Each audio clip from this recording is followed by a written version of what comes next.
Make sure you hit the subscribe button because we need more listeners. And make sure you hit that subscribe button because we need more followers. The bigger the followers, the bigger the guests, the bigger the host, and the bigger the check. Listen, y'all, I need you all to hit that subscribe button. Don't just listen to this amazing show. Click that subscribe button, support, share, like it, share it with all your friends. We're going to be here on Saturday, Sunday Spittas. Make sure you hit that subscribe button. 4, Peace. 3, 2, 1.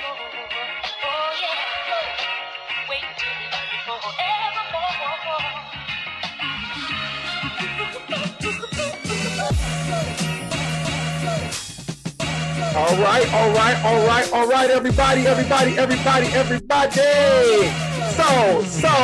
So, today on this edition of Sunday Spitters, I am your host, Sir ErvinJWilliams, and we have an amazing show today. This show is going to be one of the dopest shows that we've done in a minute. Not only is it a Sunday Spitters show, it is also our Queens Edition show. So we got some phenomenal queens up in the room today, going from my right to my left. We got the amazing Marty Casey up in the room. Everybody shout out to Marty Casey, everybody.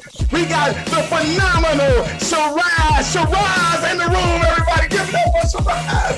We got the dopest MC in the room. We got the one and only Marty MC Carter. Give it up for Marty MC Carter, everybody. We got the phenomenal queen holding her own in every room she in, with the fellas, with the women. Give it up for Miss Interpretation, everybody. And we got one of my best, one of the people that's been doing this for a minute, on the scene for a minute, pushing it through for a minute. We got the one and only Surreal Sista. Everybody give it up for Surreal Sista, everybody. Yeah, and we are in on this week's Sunday Spitters. So let's start our show, our amazing show. Hey, everybody, how y'all doing today? How are you doing? Y'all can take y'all microphones off mute right now. How y'all doing today? How y'all doing? All is well. Hello. Yo, listen, I want to thank you all for coming to the show. I appreciate you all coming and giving us this opportunity to get to know you, to get to know what you do, how you do it, and just being dope in the community and everything. So I want to first personally thank you all for doing that because it is greatly appreciated. We don't give our queens enough respect in this community. So I want to thank you all for doing that for me. Greatly appreciated. So I'm going to start, and I first want to ask all of you, like I said before, how are you doing? I want to ask you, Miss Dr. Marty Casey, who is a writer, a philanthropist, CEO and founder of the Ungun community, as well as she is one of the dopest actors and playwrights and public speakers and all of those things. How are you doing, Dr. Marty Casey? Wow, Ervin, you know, I am doing really well. First of all, we have to just stop right now and just bow to you, sir, because you are awesome and amazing. What I love is that you are lifting up St. Louis, although you are in another city right now. They're borrowing you. You know, that's how they're borrowing you, but you belong to St. Louis. And I just love the fact that you always give back, come back, lift up. And so being here in this space and on this stage with you today is an honor. So thank you. Thank you so much. Thank y'all so much for being on the show. And I appreciate that. Let's see. What about you, the dope? The dope is to get on the stage with her shoes on and or off and just spit some of the hottest stuff I've ever heard in my life. How are you doing, Miss Interpretation? How are you doing? I am well, Sir Ervin, and I want to camel walk. Thank you. Casey. I am honored to be on your platform, and mad props to you, brother, for doing what you do for the arts and the community. Thank you. Your works are to be applauded, but otherwise, I'm wonderful, living life, taking care of the husband, the son, just really on a journey of rediscovery at this point. Yeah. That's where I am. Yeah, that's a beautiful answer. And how are you doing, Miss, I know you out and you live in a different city now too, and I know you experiencing life differently. So how are you doing? The dopest poet, educator, tech geek, low key. She can teach you how to fix your computer. She the person that used to go, "Is your computer on, sir?" How you doing, Marty MC Porter? Hello. Again, as everyone else said, thank you for inviting me on the show to talk and share my little baby gift. So I appreciate that. I'm gonna say, as I leave the tech industry behind to go into healthcare, so starting a new journey with going back to school amongst the pandemic.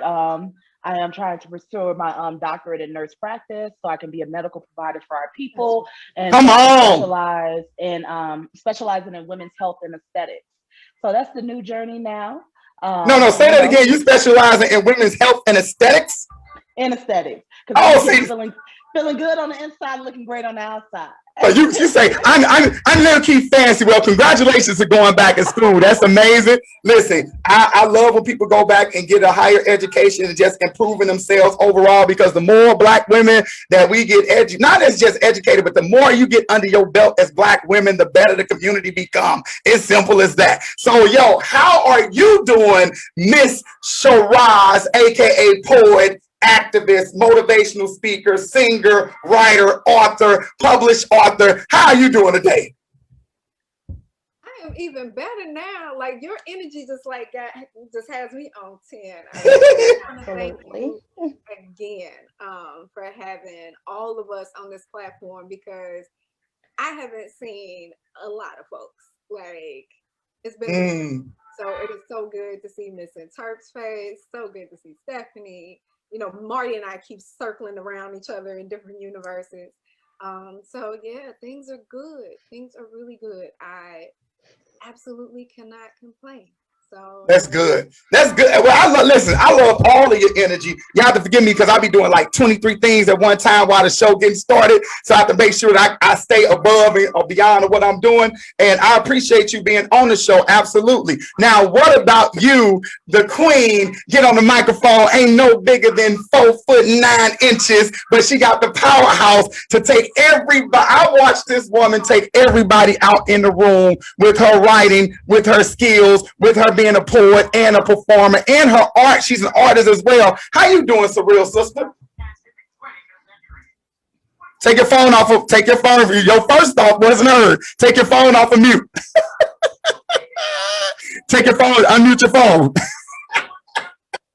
All right, yeah, all right, yeah. Okay, Yeah. now, first of all, I'm 4'11" and a half, 5 feet tall. On my driver's license, okay? So don't get it twisted. No, I'm doing well. I've been quite active since the pandemic. I started a blog called "Are We Living in a Simulation?" Okay. And I had a book series where it started off online and it ended up a novel. And it's like set up like a TV series, but it's going to be published to Amazon soon. Okay. And it's real-time meta.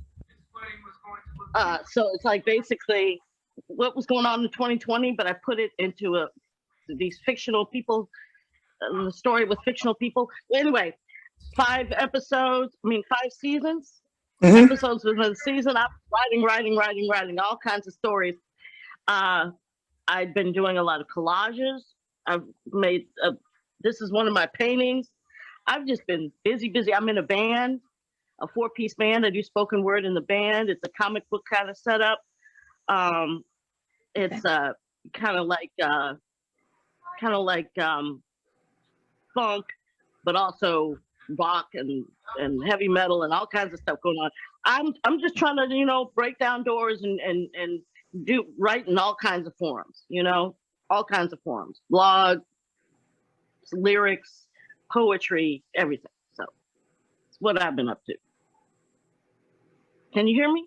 Yeah, he just stepped away for a second and he's back, coming up the mute. Yeah, my bad. I had to turn down my TV in the background. I didn't realize. Look, I hear it over here. I'm like, wait a minute, they don't hear that. They hear that. So listen, check this out. We have all these amazing people in the room. I think Maury keep floating in and out. I don't know what she over there doing. But if you love anything that they are saying or speaking on, make sure you hit their cash apps. Everybody cash app is up there because like I said before, we are artists. This is during a pandemic. And whatever you can give, a quarter, a nickel, a dime, to hit their cash app, hit their Venmos, make sure you bless them if you can. So I'm just going to get right into it because I am excited about this show. I am a man, so I want to listen. And being a young man who was raised by a great deal of women, some of these conversations I am privy to, but other brothers are not.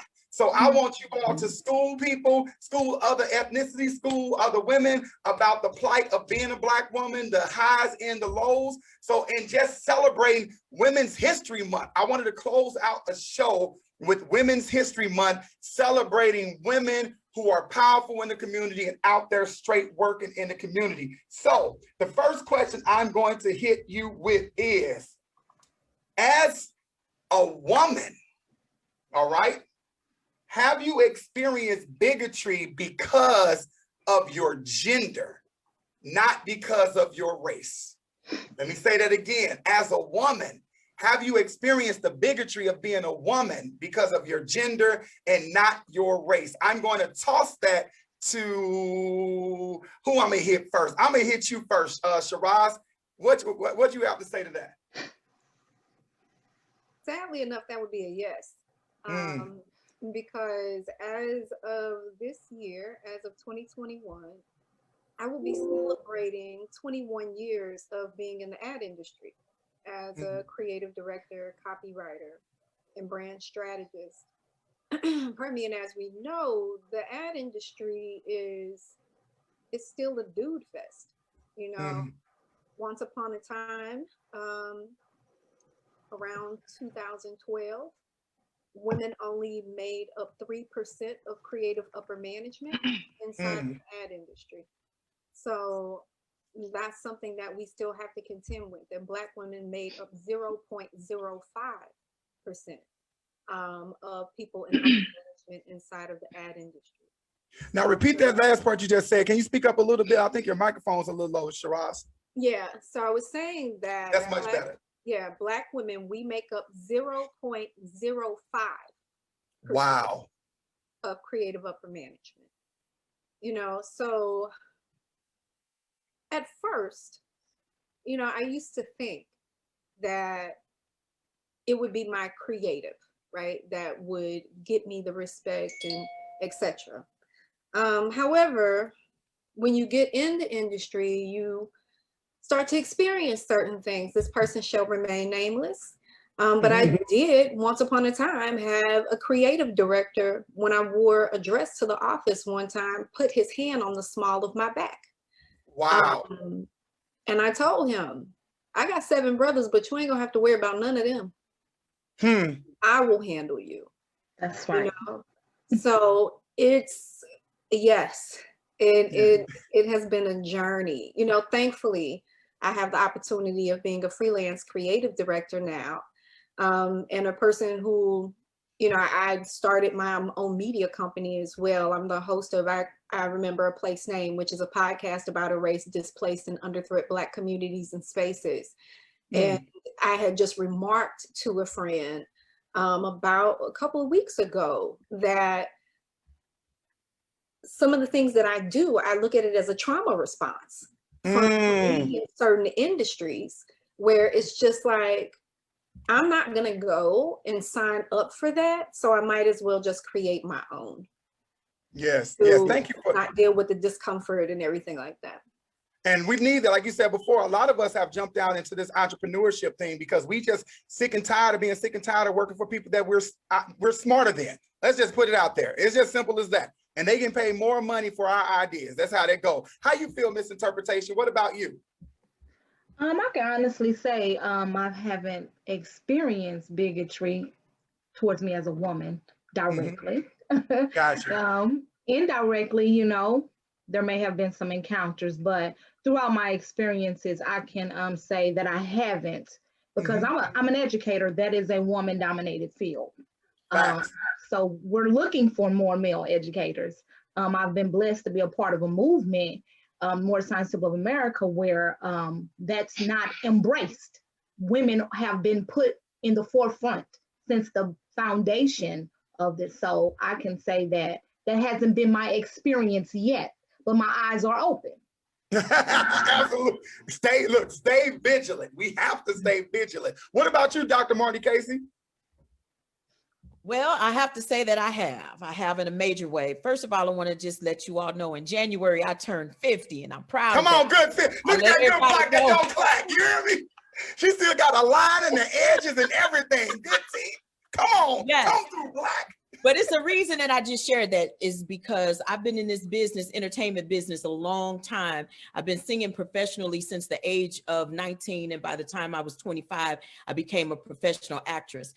After I finished touring all around the United States twice and 2 tours over in Germany and France, when I came back, I'm like, I couldn't really find any jobs that fit what I do, you know what I'm saying, coming out of St. Louis. So I had to create that lane for myself. And I started writing, directing, and producing stage plays, urban stage plays. And when I entered into that lane, that's when all types of stuff broke out, because I'm coming in as a Black woman creating something that doesn't exist. I mean, there was less than five,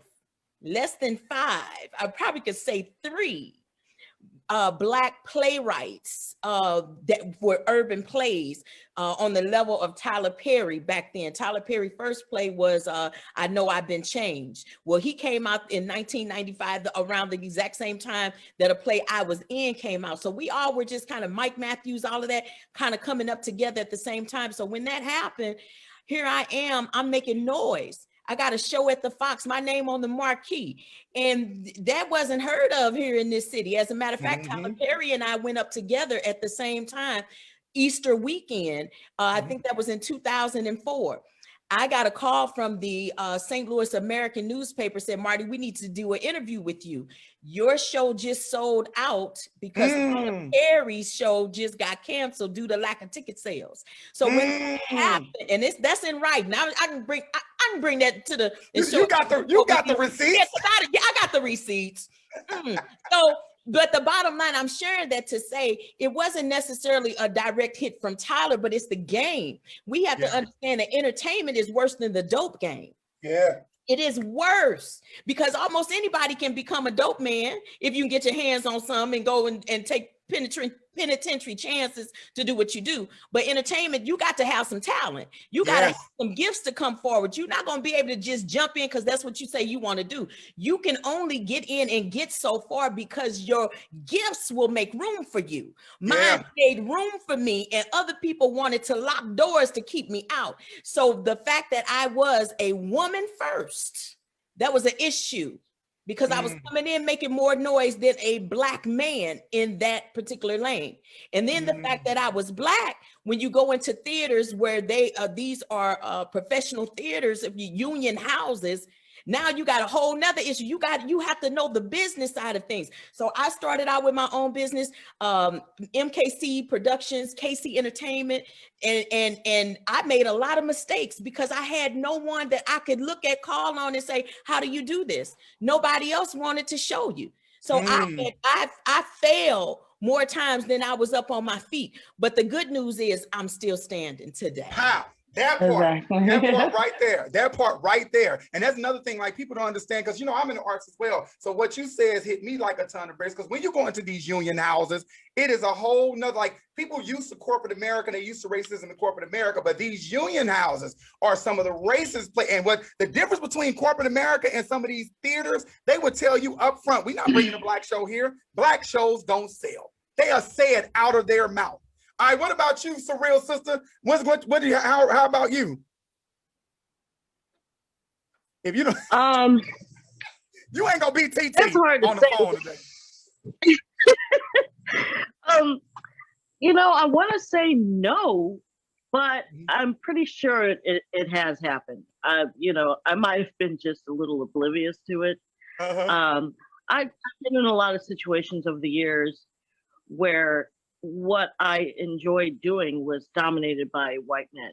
Yes. You know, I got my degree in computer-aided drafting and design technology. I was the only Black person and the only female in my graduating class.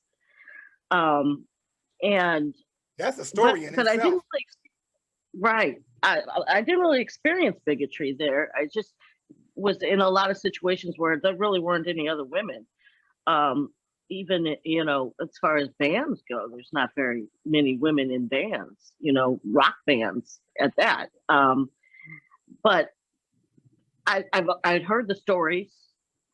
So that's why I feel like what's occurred to me wasn't considered bigotry, because it wasn't anywhere near what had happened to other women, you know, in the industries that I engaged in over the years. Although I will say, sure. No, I was gonna finish your statement. I'm sorry, I didn't mean to cut you off. I will say that that you know, I spent some time, quite a few years as in the finance industry at Wells Fargo, and I had to speak to financial advisors, and there was, I would say there's probably some bigotry towards females. The male advisors, some of those financial advisors were pretty high on their horse. And some of the phone calls, they would try to mansplain to me what my job was when they were the one calling in for my advice. So, wow, yeah. So let me call you to help me, to tell you how to help me. Right. So I would say that was probably the closest thing that I experienced to bigotry as a woman. All right. Was in that role. All right, thank you for the answer. What about you, Ms. Maury MC Carter? What about you? Well, mostly during my experience in tech. You know, I worked in tech for like 6 years. First of all, look at her shirt, everybody. That shirt is dope. I want one of those. That is dope. What did you say again? I had to go change for the thing. I had my taco shirt on. I was like, oh, I'm gonna put on this one. You know, side note about this shirt. You know, I'm originally from Chicago. I was back home visiting. I went to a festival called Bantu Fest. And I had this shirt on. Me and a homegirl was walking through the festival. And a Black man walked up to me and said, "That's not true." And I was so lost because I was like, what are you talking about, right? And I was like, what? He was like, your shirt, that's not true. And I was like, oh. I was like, oh, okay. I was like, well, you know, we're all entitled, you know, to our opinion. I was like, but you know, what this shirt says isn't a spot, you know, a hit to Black men or a hit to men in general. Right. I was like, it can be, you know, two things can be true. That the future can be female. I'm like, you know, but it was just, he was very offended. So, you know, I normally don't wear this shirt out often because I don't feel like the conversation, because it's deeper than just what this implies. But I was like, but the issue is that you think the future is female tagline implies what patriarchy is. Yes. And that's why you don't like it. But that's neither here nor there. Right there. But working in tech, I can say it's more passive aggressive. Like someone has called me to the front before, like we may have a vendor come or someone like that. And so my boss was a Black man at my job and very unconventional to see in their role, you know, super long locks, dark skin, 6'3", over 220. Type of Black guy at an organization that was predominantly white, and we're like the Black IT team, right? And so, you know, someone called me up to the front, I remember, to help. And so they was like, oh, you know, they'll be up or whatever. And so I guess they didn't tell him my name, so he would have knew I was a woman. But I remember coming up to the front and saying, hi, you're such and such. He was like, oh yeah. He was like, he was like, oh, okay. He's like, are you taking me to your tech person, or like is he available? And I was like, it's me. You know, so you know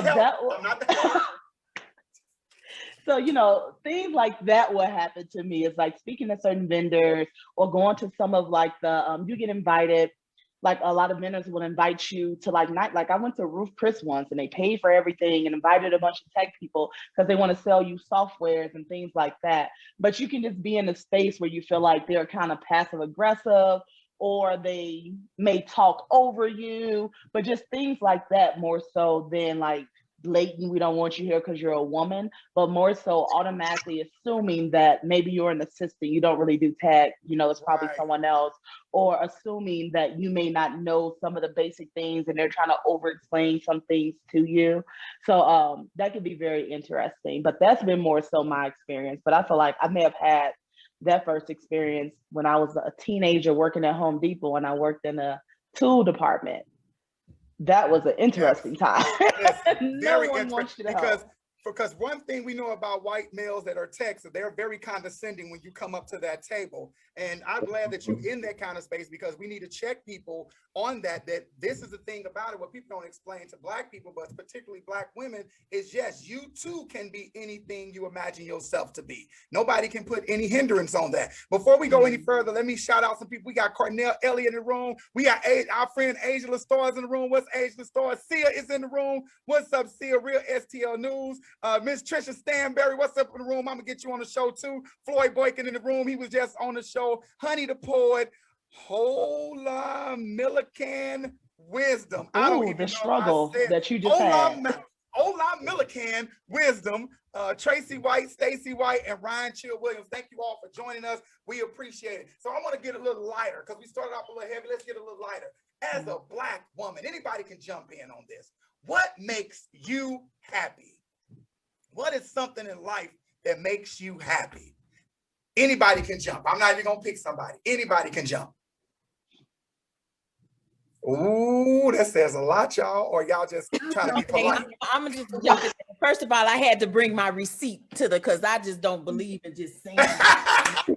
Okay, so as you see this here, that says Medea won't be back to a house divided Easter weekend rival. Okay, so and then there I am with the hat on.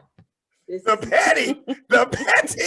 Okay, so now we can move on to answer your question. Yes. That's one thing that make you happy. Yeah, so what makes me happy as a Black woman is when I see us as Black women coming together and completing each other and not competing with each other. I say to you, I sit halfway. My great grandmother, I was partially raised by her, who was born in 1910. She didn't die until 2003. Her birthday actually was yesterday, would have been yesterday. Happy belated birthday, Grandma. Yes. So I'm saying that to say, for me to have had influence from someone born in 1910 and me living right now today, and I have a grandson that's 8. Let's look at that. That's a wide range of concept and of things that I have witnessed and I have seen. And I grew up in a neighborhood where Black women were strong. They were working together. They helped each other raise each other's kids. You could go and borrow a cup of sugar. If you didn't get your check, or your husband didn't get his check until next week, before your family is hungry, let us know. I'm gonna make you a pot of beans. Whatever it took for us to see about one another, we did that, and we did that as women. See, it wasn't the man knocking at the door next door saying, man, can I borrow a cup of sugar because I need to make sure my kids can eat. It was the woman talking to the woman. And so I believe that we need to gain that again. We need to build on those relationships. So what makes me happy is when I see that today, because that's something that we've lost along the way, and I pray we get it back. Amen to that. Amen to that. And what about you, Cheeraz? Cheeraz? I'm gonna get it. Cheeraz? I'm gonna keep saying it. It's a multitude of things. I had the honor of being one of the lead community health workers at the Integrated Health Network at the onset of COVID, where I was responsible with my homegirl Candace for a team called Homebound. And while our work was hard, being able to get somebody up out of an eviction, having one of our community health workers going and delivering food, or going and taking pictures of somebody's apartment that is way below standard, advocating for people and just being present, that's something that I completely honor that I get to do, in the work of community health work for Black people. That gift of that feeling of service, like being of service to help uplift people. That's beautiful. And like how Marty talked about, like the house that I grew up in on the north side, my family's home. To this day, I still don't know how to cook small portions because my grandmother. I think that's a Black person thing. Yeah, because as a tradition, my grandmother set the stage where I would wake up, it'd be people sleeping on the couch, sleeping in the chairs. You know, it's just like if you didn't have a place to go, you knew that you can come over on Gano and you would have something to eat. You would have a place to stay. Saturday night, you can have some place to be loud and talk ish and play dominoes and spades and everything else, you know. So, but for me personally, I'm a really big music head. So that's my happy. That makes you happy. What about you, Maury? What makes you happy? That's the internal question. I ask that question a lot too, because I love to hear the answers of what make other people happy, because it's subjective. It's a very subjective thing. So what about you, Maury?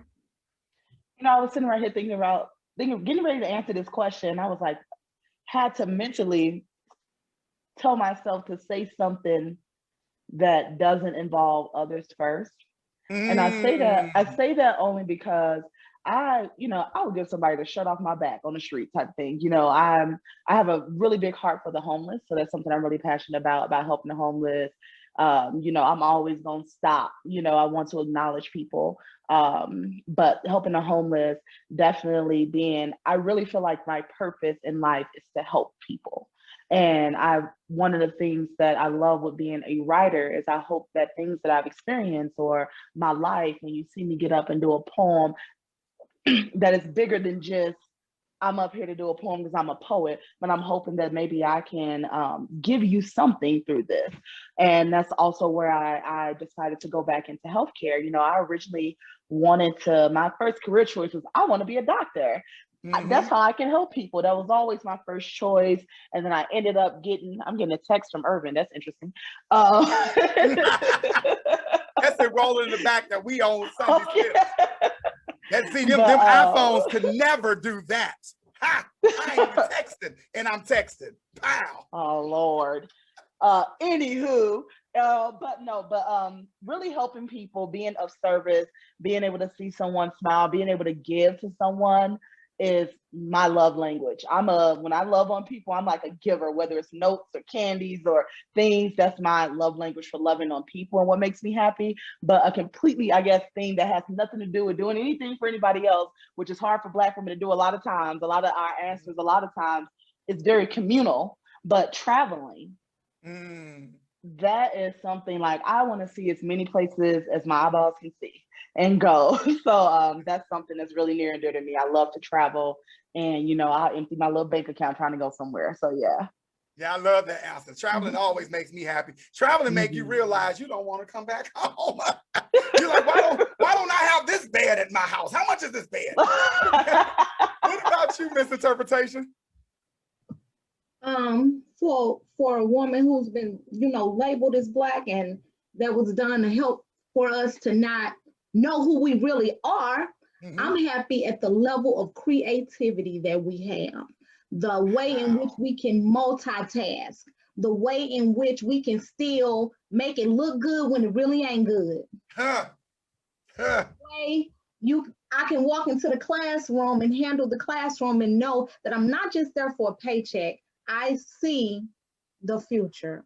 Yes. I'm giving back to what was given to me in the classrooms in East St. Louis, Yes. Just that movement that's taking place, where not only is it lip service, we as women are truly moving to empower each other. Yes. It's a problem for me to look at this sister and tell her, yes, sis, you beautiful. Yeah. You got it going on, and it takes nothing from me, because by me saying it to you, I'm saying it to me, because you are of me. Yeah. So that's what makes me happy, what I see silently taking place that's being overshadowed by what they call a pandemic. But it's a purging, and it's a movement taking place that's about to stir some things up, clean some things up. Come on. We can be the exalted ones that we are. So that's Come what on. makes me happy. Come on, you know, when you get You wanted to label me something to degrade me, but the universe put us in a position where it's coming full circle.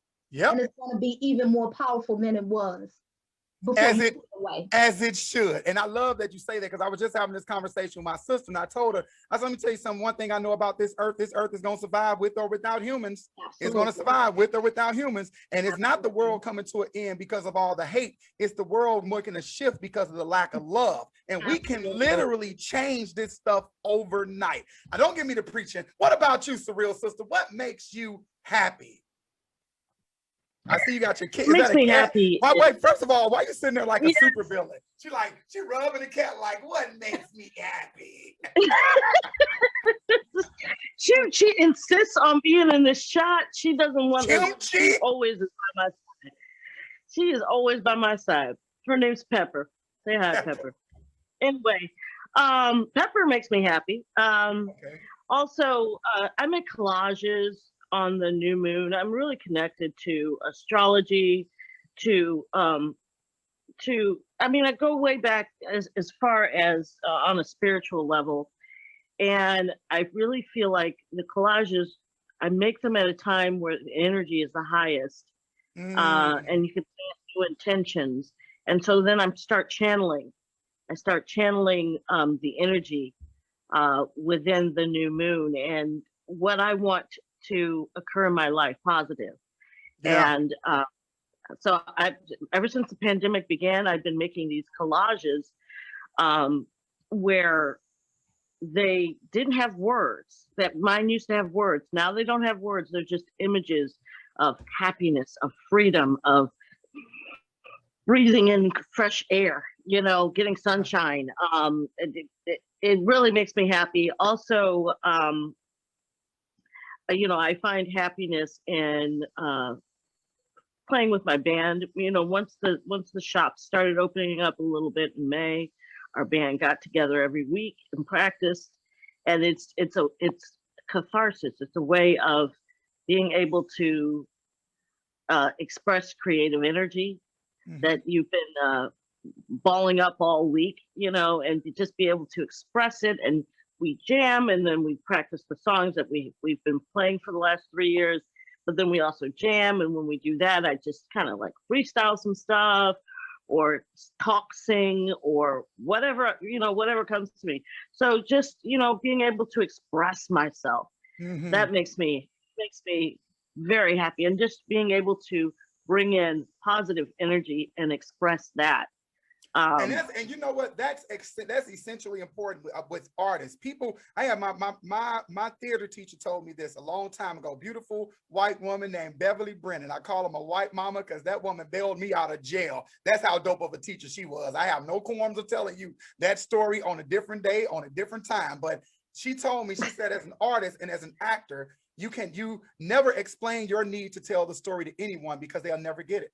It's not their art. It's not their vision. You will go crazy trying to explain to them why I want to do poetry, why I want to write, why I want to do these things. It's not their gift. So, stop explaining it to them. So I want to get into this. Everybody listen, before we go any further, shout out to everybody. Once again, if you're liking what you hear, make sure you hit their Cash App. Shout out to Dana Kelly in the building. Shauna Johnson's in the building. Ryan Chill Williams is in the building. And we about to get into the part that y'all want to talk. Now listen, while they spitting, I want you all to hit them Cash Apps. Send $1. It's not gonna hurt you. Send a nickel. If you don't have Venmo, like Cheeraz has Venmo, send it to ErvinJWilliams. Just put Cheeraz in the title, and I will make sure that she get whatever you send. All right. So we about to hit that hot shit. So I'm trying to figure out. Listen, there's so many dope people on here. It don't matter who go first. I'm about to get my dose of poetry on because I love everybody on here individually and collectively. So let's see. Any minute, look, I'm gonna look at the screen. Any minute, money more. I've been sitting the whole time like, who can we get to go first to kick it out? So we're gonna kick it off first with let's see, Marty Casey. We're gonna kick it off with you first, and then Maury, we're gonna kick it off with you second. That's cool. That's fine. That's fine. You got this. But I'm putting my disclaimer out, and I don't care what your teacher said, because I know what I am. Okay, I am an Professional actress. Okay, that's You are what I am. so much more than that. You you are an ambassador.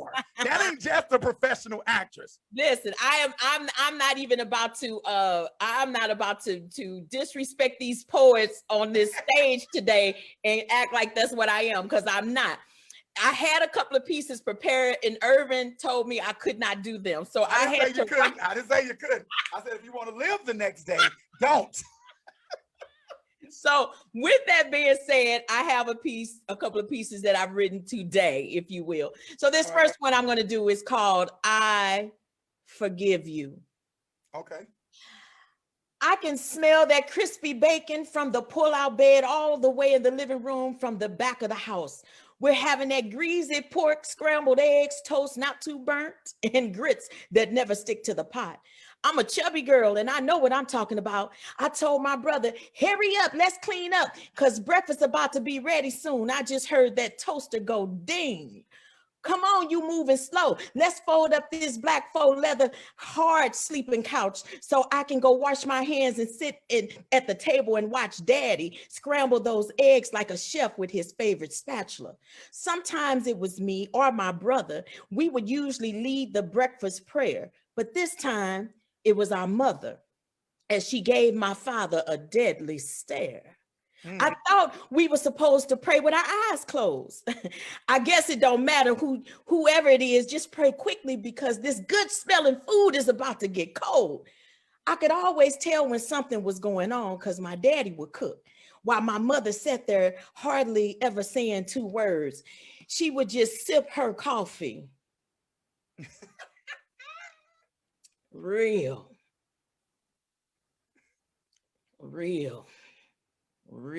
slow. Then when breakfast was over, they go into the room and cuss each other out after they close the door. Now they could have just stayed in the kitchen while cleaning the dishes because it's not like we ain't never heard those words before. It seemed like after every Friday night my father got paid, it was always something going wrong. Maybe it was because that night before he stayed gone. Whatever it was, I just can't figure out why they never got along. I thought they had everything that I would see on TV, 2 beautiful kids, a dog, a home. Now it wasn't big, but at least they could call it their own.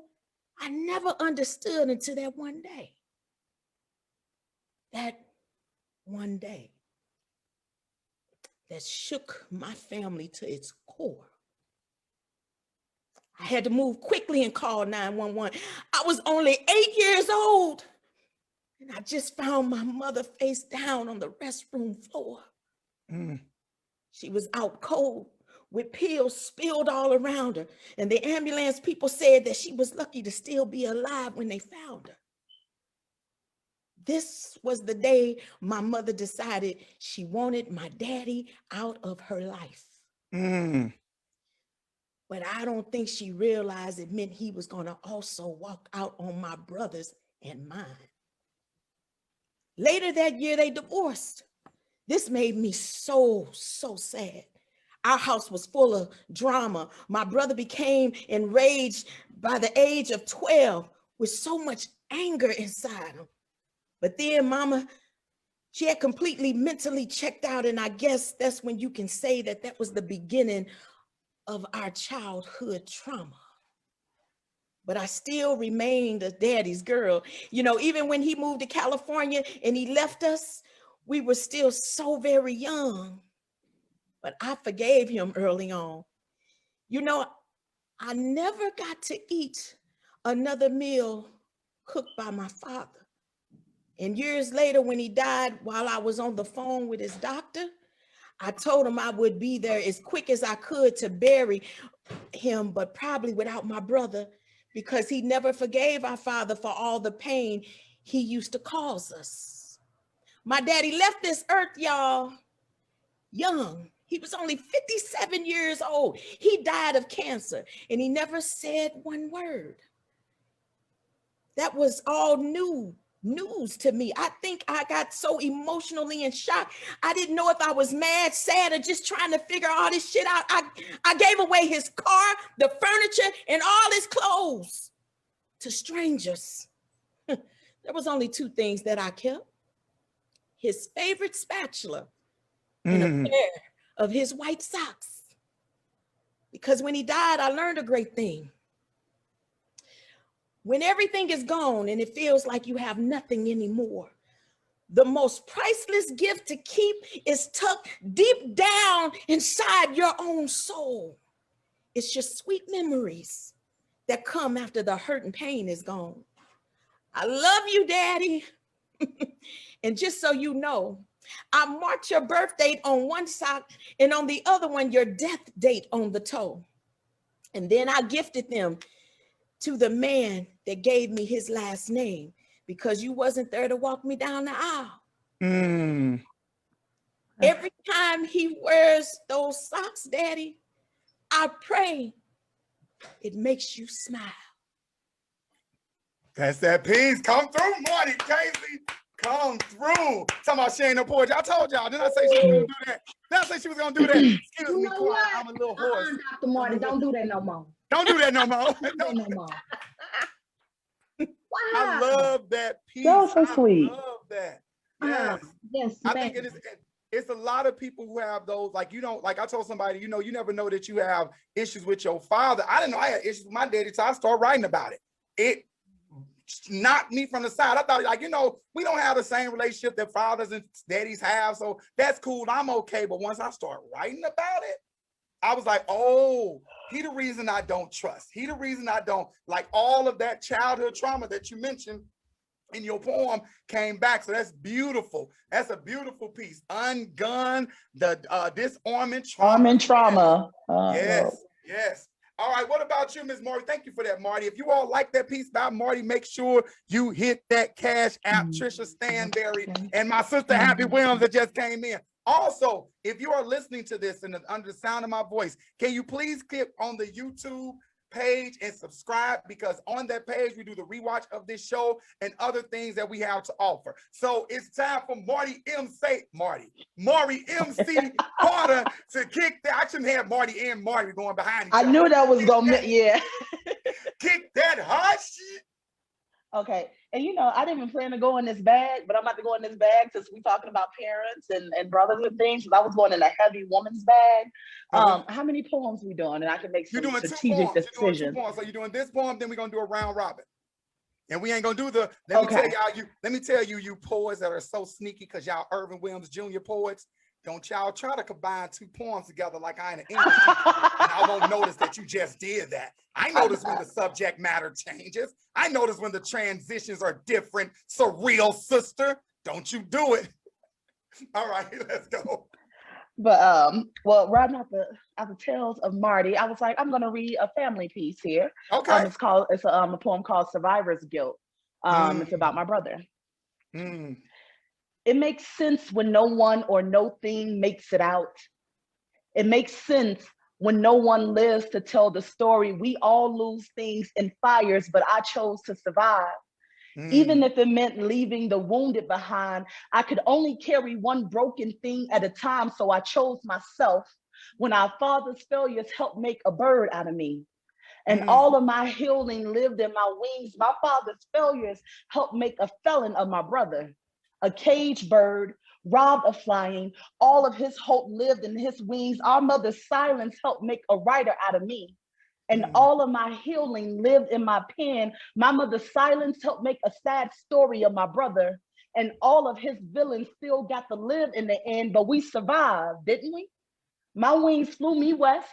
Your wings kept you caged. Funny how the same thing that can free you can also bind you. Our parents' neglect helped make a loner out of me and a number out of my brother. Changed his name to inmate. The system turned him mockingbird. They would tell him who he was. He would then repeat it, became a repeat offender. He went back into the smoke, back into the burning structure of our past, back for what belonged to him. I regret all the times that I didn't write back. All the times that I didn't write first. I never wanted to go back into the smoke, back into the burning structure of our past. I left everything that didn't belong to me there to burn and turn to nothing. So now I wear sorry like a bad fashion choice. Like something I regret ever having to put on. I wear it with bowed head and lower eyes because I could have done more. I should have done more when my brother was trapped beneath the aftermath, beneath the hope of making it out, when the heat got to him first, when our parents' sin set our youth ablaze. I try to remember that there was a time when my brother's hair still smelled of childhood instead of ashes and soot, when the guilt drags its feet, kicking and screaming like a child in its terrible twos. Surviving in guilt is a terrible too. I hated the visit to the prison. I hated seeing barbed wire and fences as Jeunesse, hated all the chaotic chirping all around. I hated seeing a bird that way, anchored and denied the sky. But our parents' neglect helped make fighters out of us. Even when we were tired of having something to survive, didn't we learn to save ourselves in the process? And haven't we done it well, brother? Don't we wear the scars well? You may have made it out the fire late, but you still managed to not look like a body that has been shipped back from war. The fire polished you when it should have made memory of you. But when it should have made memory of you, but we wore the scars smell and you made it out. But and you made it out. Why did I get so emotional at this poem? And you made it out. You survived the smoke, the street corner, the police cars. You survived the concrete, the bars, the yard. You survived the cage, the statistics, the debris. You survived the games, the summers, the flames, and I survived the guilt. Y'all can take y'all phones off mute because listen, we listen. Woo. Yeah, that's a poem to get emotional over. Don't ask yourself why. Woo. You know, you do a poem a couple of times and you be like, I thought I was the past that choked up in the poem, and you don't be. Listen, that's my story. That's my story. It's so ironic that your piece came after mine because that was my brother's story. That's my brother. Yep. My brother done did 2 terms. And here I sit, but I don't feel like I sit in a better position than my brother. I just feel like what I've learned to do is ungun creativity to push out that hurt and pain. Exactly. So, you know what? Thank you for your piece. Thank you so much. Because I'm like, you know, it really, my brother, you know, has luckily now is on the other side of it, has, you know, kind of overcame those, of course, not unscathed, but, you know, it's so funny how you can be raised in the same household. And I have 3 older brothers. I'm the only girl and the youngest, you know, to have a brother I have a poem that I have called Black Boy Blue, that's about my brother who's a police officer. So to have a brother who's a police officer and another brother who's a felon multiple times is such an interesting dynamic to be in. But I just remember when I wrote this poem for him, I've never read it for him. I was like, one day, you know, I'll let him hear it. But just being, I think a lot of times in the Black community in general, we're very prone to survivor's guilt. To being able to, you know, you get on the other side of things, and even if it's not family members, but just kind of having that guilt of feeling like, I wish I could help everybody. I wish I could do it all for everyone. And I just think that's something that plagues Black people in general. But thank you guys for listening. That is a beautiful piece. Everybody, if you love that piece by Maury MC, I want you all to shoot some hearts up for, as well as hit our Cash App. That's a beautiful piece. And I caught that line when you said, my hurt became healing in my wings. I will punch you in the face. Full fist. Do you hear me? Full fist. I don't even fight women. I will hit you with this part. This part.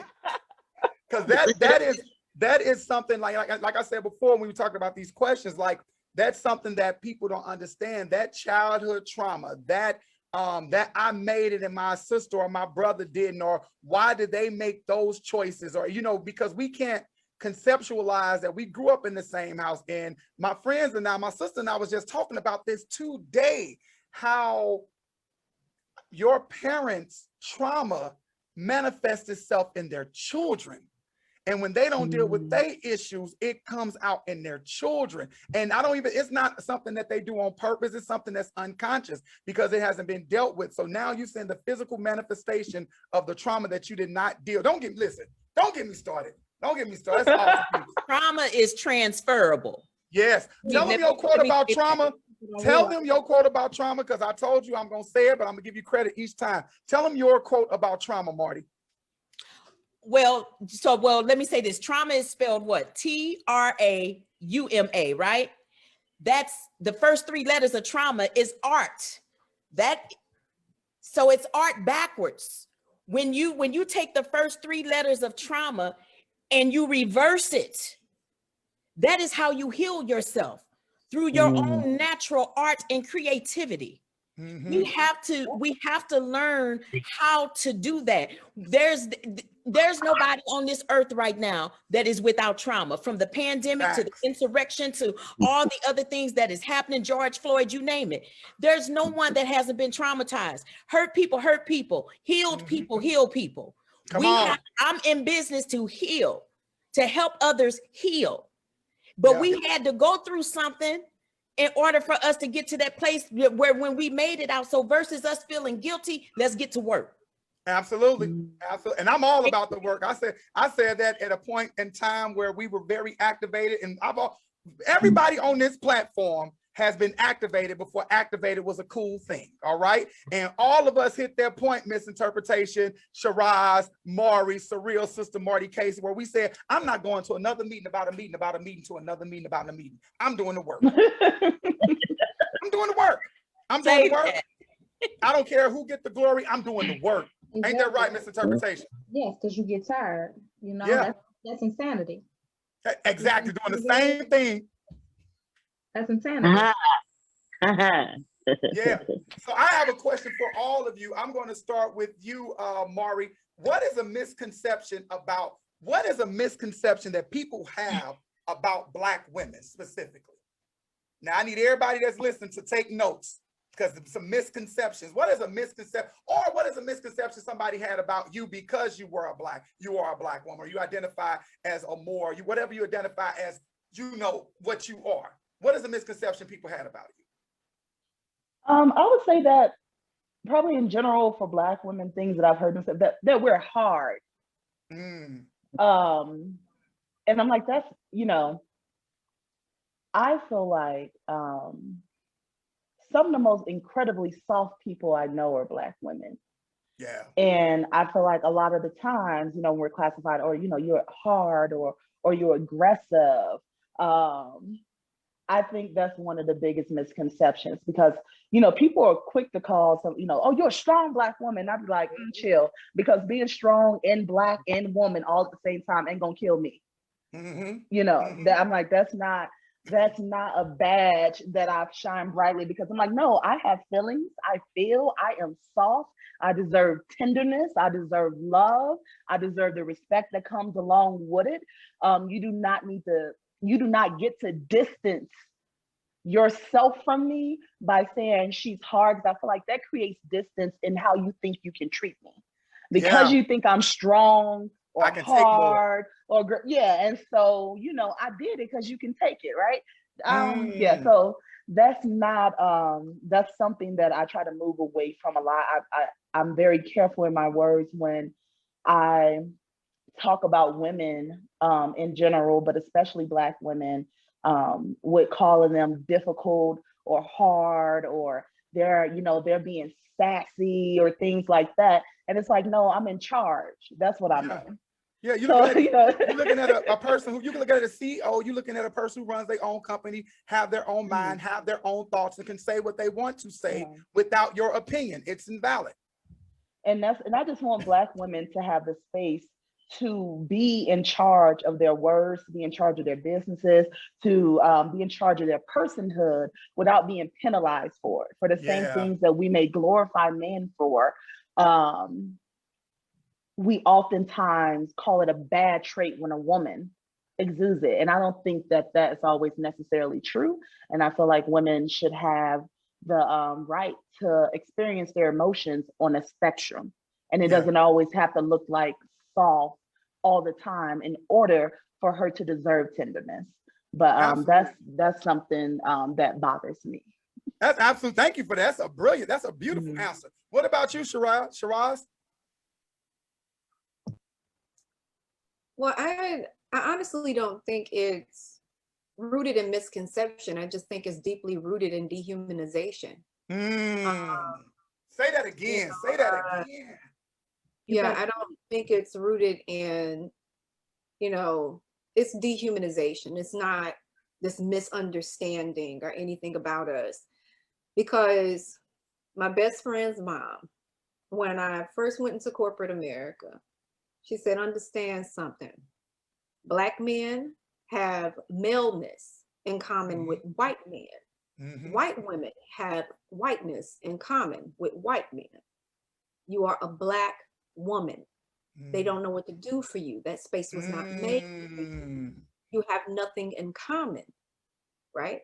With these, these factions, right?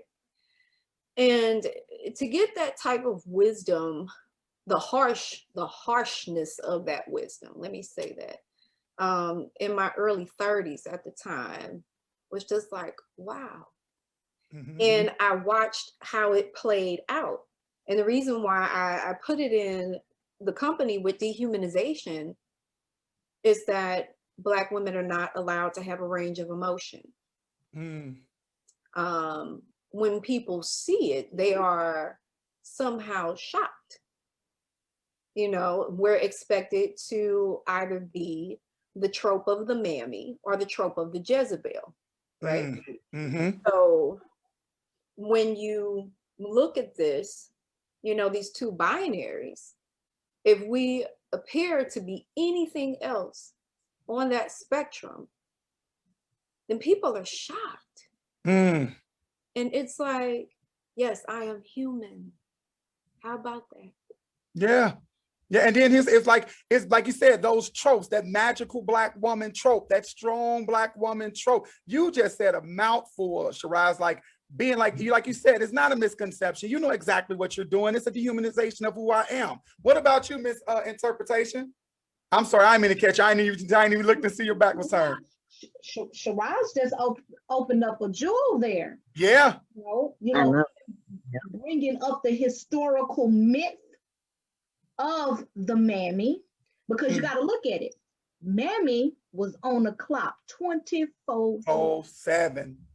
And I was looking for my book, Aren't I a Woman, by Deborah Gray White, because it speaks of the historical mammy myth, how mammy was indefatigably working. She, and that's the misconception, that we don't deserve to have a break. We don't get tired, because in that chattel slavery condition, you weren't afforded those types of privileges. Our ancestors did the work to build up the Southern industry.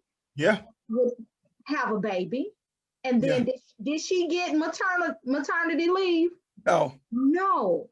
Was expected to take on those laborious chores continuously. So there is a generational psychology that comes with that. And we as women begin to internalize that. And we think, okay, we can just keep going and keep going and keep going and keep going. But when we look at our grandmothers and the health conditions that caused to transition, what was that from?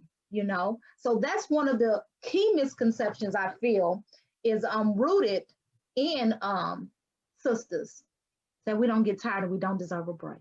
That's part of that me time, that pamper yourself, that movement coming along, because for so long that was unheard of. When you look, pay attention to how your grandmothers work and the things that they did, and not to mention the mental fatigue that they took from when granddaddy was a rolling stone, and all of that she took on as well. So thank you, Cheeraz. I'm gonna walk with you on that mammy figure. That is a myth that we continue to create a reality, and we got to break away from that. Sisters, we do deserve a break. Yes. I'm gonna hop back on that real quick because boy, you just went there. Because the other thing inside of that, that's packaged inside of that, is that somehow Black women are not desirable. When we know for a fact, when you look at the memoirs and the diaries of slave mistresses, awful by, let's be real about it. They ran the breast milk trade. Facts. Black women's babies would die, right? Or have to be fed, you know, mud water or something like that just to keep them alive. Because Black women were put out as wet nurses. Yeah. So this whole idea that Black women can't be desirable, or once again, you fall into this other category of the Jezebel, right? You know, I see that with a lot of Black women who don't want to embrace their sexuality or sensuality. And they just don't understand that this is something for generations that we've had to contend with. You know? And you had to contend with it silently. Yes. How dare you speak up and say I'm human and I'm these other things? You hear me? I want to make sure I get everybody else in, Cheeraz, and make sure I must kick it to Marty Casey, because I want to wrap up this segment, because the things that y'all talking about, we can talk all day, and I want you all to get as much information out as possible, because like I said before, other people are not privy to these conversations, especially from intelligent Black women who just have life experiences under their belt. Am I making any sense? Yes, sir. What about you, Miss Casey? Dr. Casey, excuse me. So totally, I have to go back to what Cheeraz says. I think she answered that, and we could have just shut it down where she left off. But just to add to it, I no longer ask for permission to be what I have been called and purposed to be. And I believe that especially here as a Black woman in America, but I'm finding that no matter where we are around the world, we're running into those same things. Even, you know, indigenous people in Australia, Africans in Africa, it doesn't matter where we are. We as Black women, we are at the lowest. And so I know my value. And I know that whatever you're not willing to give me, I'm definitely willing to create. I do not wait on permission for you to tell me I can do something. People say to me all the time, but Marty, wait a minute, you got a nonprofit, a for-profit, you was working with children, now you're doing this, you're doing trauma, I do what I want to do. Yeah. I do what I'm called to do. I don't do it because you let me do it. Come on. I do it because I'm supposed to do it. That's what makes me tick. That's what makes me wake up every day and say, this is where I am. I've held positions. Positions to me is a job. I've worked in passion, meaning that when I was singing, sometimes I didn't get paid for it, but it was because it's what I love. But now I walk in my purpose. And when I got to my purpose, there's no locked doors. Every door is open for me. That's and right. If not, then I will go build my own building and place my doors where I want them to be. Come on with the word. Come on, Dr. Marty Casey. You got me shaking my head like this. Billie Holiday even agreed with this one. What about you, Surreal Sista? Well, they done took all the answers. I to the end, and now I got nothing to talk about. Well, I will accent what was said about the over sexuality of the Black female. They're exotified. Sometimes white men are looking for a tail. Yeah. Or some horns to pop up when, you know, or they mama. Yeah, you know, I've been in relationships with white women, white men before, and the whole exotified aspect comes in where they're like, well, I just wanted to see if it was any different, or like we're not human beings, you know, like. Oh, well, I got a Black woman under my belt now. And it's like, I'm a human being. I have the same parts, you know? So, I mean, it goes way back. And then also there were, you know, in the 90s, in the 80s, there were videos where, you know, they call them video hoes, where the women were, you know, you know, shaking their rumps and you know, getting on cars and humping cars and all this other stuff. That didn't help. That didn't help the image any at all. But I think it was perpetuated by the music industry to indoctrinate. Yeah. And to plant that seed in the minds of people, and to further perpetuate that image of you know, oversexed, just wanting to screw around all the time, and now everybody wants a little taste. But see, I think that's another. I'm gonna cut you off. I'm sorry. Oh, you're fine. You're fine. Go on. I was about to say, I think that's another thing that we have to understand, even as Black people in our spaces where we are in the media, we have to get in charge of how we see ourselves. Because here's the thing about it. As an artist, I understand there is space for everyone. You get what I'm saying? Everyone. I may not like your art. I may not agree with it. I may think it's overly sexualized. Whatever it is, I don't agree with, but it's your art. And you have every right to do it as you do. But we, back in the day, I'm gonna say back in the day, but we had the Lauryn Hills, the Erykah Badu's, the Bahamadia, we had positive Black images, the Cicely Tysons, we had positive Black images. That was a gamut of beautiful Black women to choose from.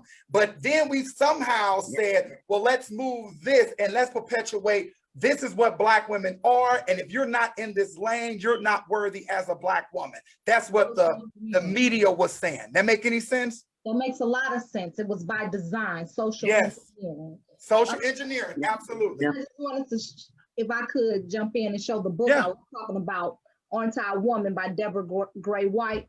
You get a chance, it's a good read to show the historical references as to how these different misconceptions and these myths became a reality.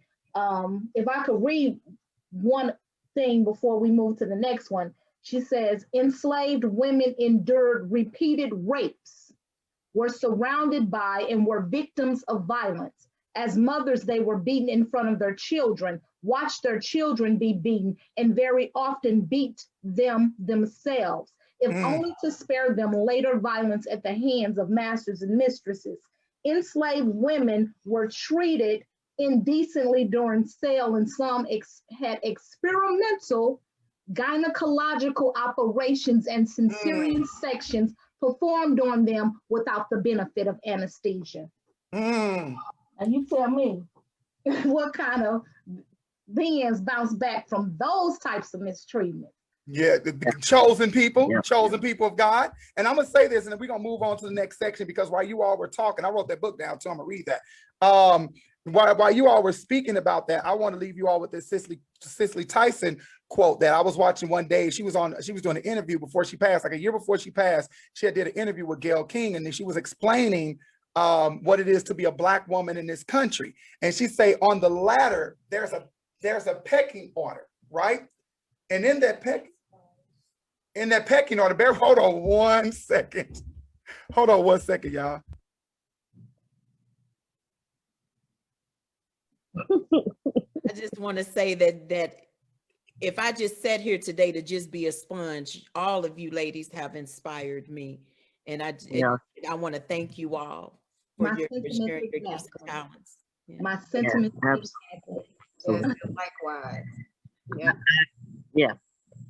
I feel honored to be in the presence of it, because I know all of you are just phenomenal women, and I just feel honored to be in company with all of you, actually. So, yeah. I'm sorry about that, everybody. We had a issue going on with the problems over here, with tech problems over here. But I want to leave y'all with this quote, because she said in the pecking order, she was like, in the pecking order of Black women in this country, you have this order of white men, white women, Black men, Black women. She said, and the Black woman is holding on. And while she is holding on, everybody is standing on her fist. And she's uplifting everybody. She said, but the strength in the Black woman is that she has the strength to hold on, even though she knows she may never make it to the top of that ladder. Wow. Her strength come from holding on. And I just want to get to a point where Black women don't just have to hold on and get the end of the scraps, that you don't have to be in that position. But when she said that, it was like an aha moment to me, because as a Black male, you understand that I do have privilege as being a man. I do. It's one of them things, like, I never try to explain to women about being a man, because I know they wouldn't understand certain things I go through. And I don't ever try to explain to a woman about being a woman, because I ain't never been one, and I don't want to be one. You understand what I'm saying? Because if a man was a woman, we would have shot everybody by now, twice, 3 times over. But I can't say that, because we've been going through stuff for 400 years and we still ain't got this. Never mind, moving on. So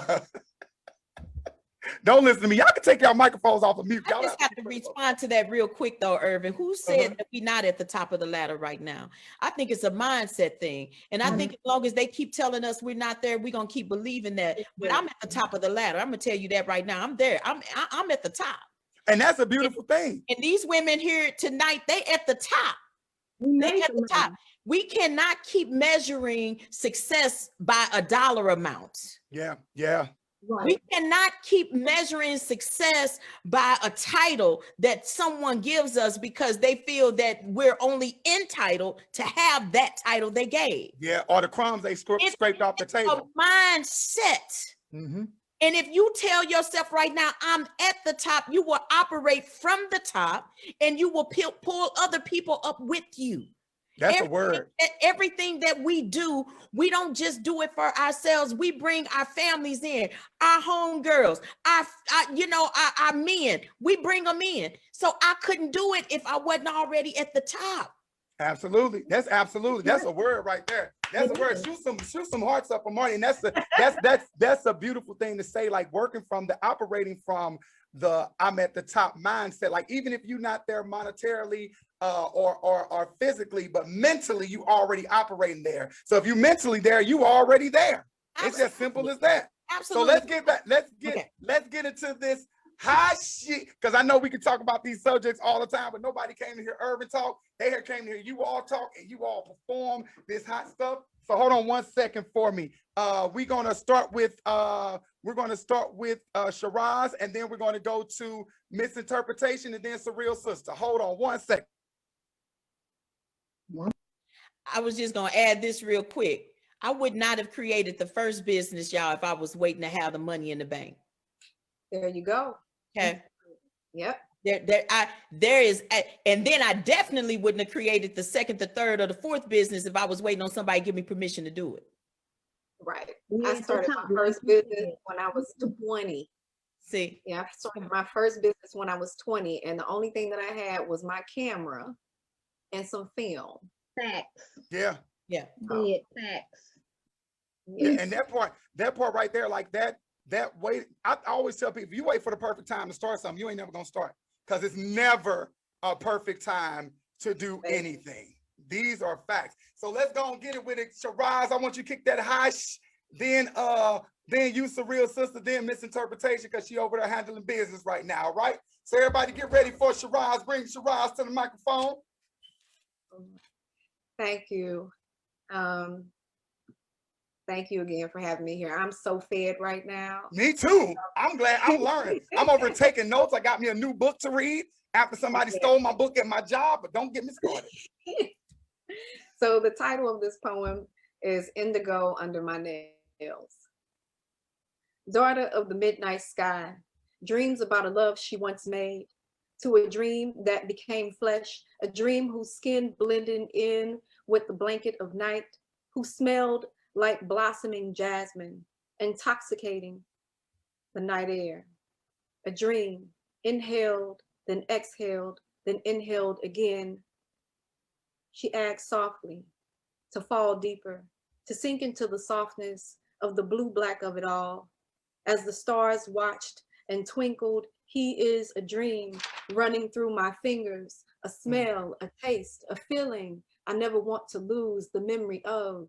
A dream I want to dive deeper into, and then deeper still, until we come out on the other side, new, smelling, fresh as jasmine, blossoming in the night air, escaping into the night sky, us inhaling, exhaling, then inhaling again, breathing deeper into the midnight blue black of it all, a dream, a song, floating on the night air, a dream, a love, the color of indigo underneath my nails. Let me tell you, Cheeraz, you are smooth. I love to hear Cheeraz. You's a smooth, like just smooth. You know how some poets like you just go, I don't care if you just sit here and read, just read everything. Just read. She sounds like she should be narrating your life, don't it? As Ervin walks down the street, he picks up an apple and he takes a bite to eat. Something else, Irv. You made me close my eyes, Cheeraz. I was like, all right, I done went into a trance.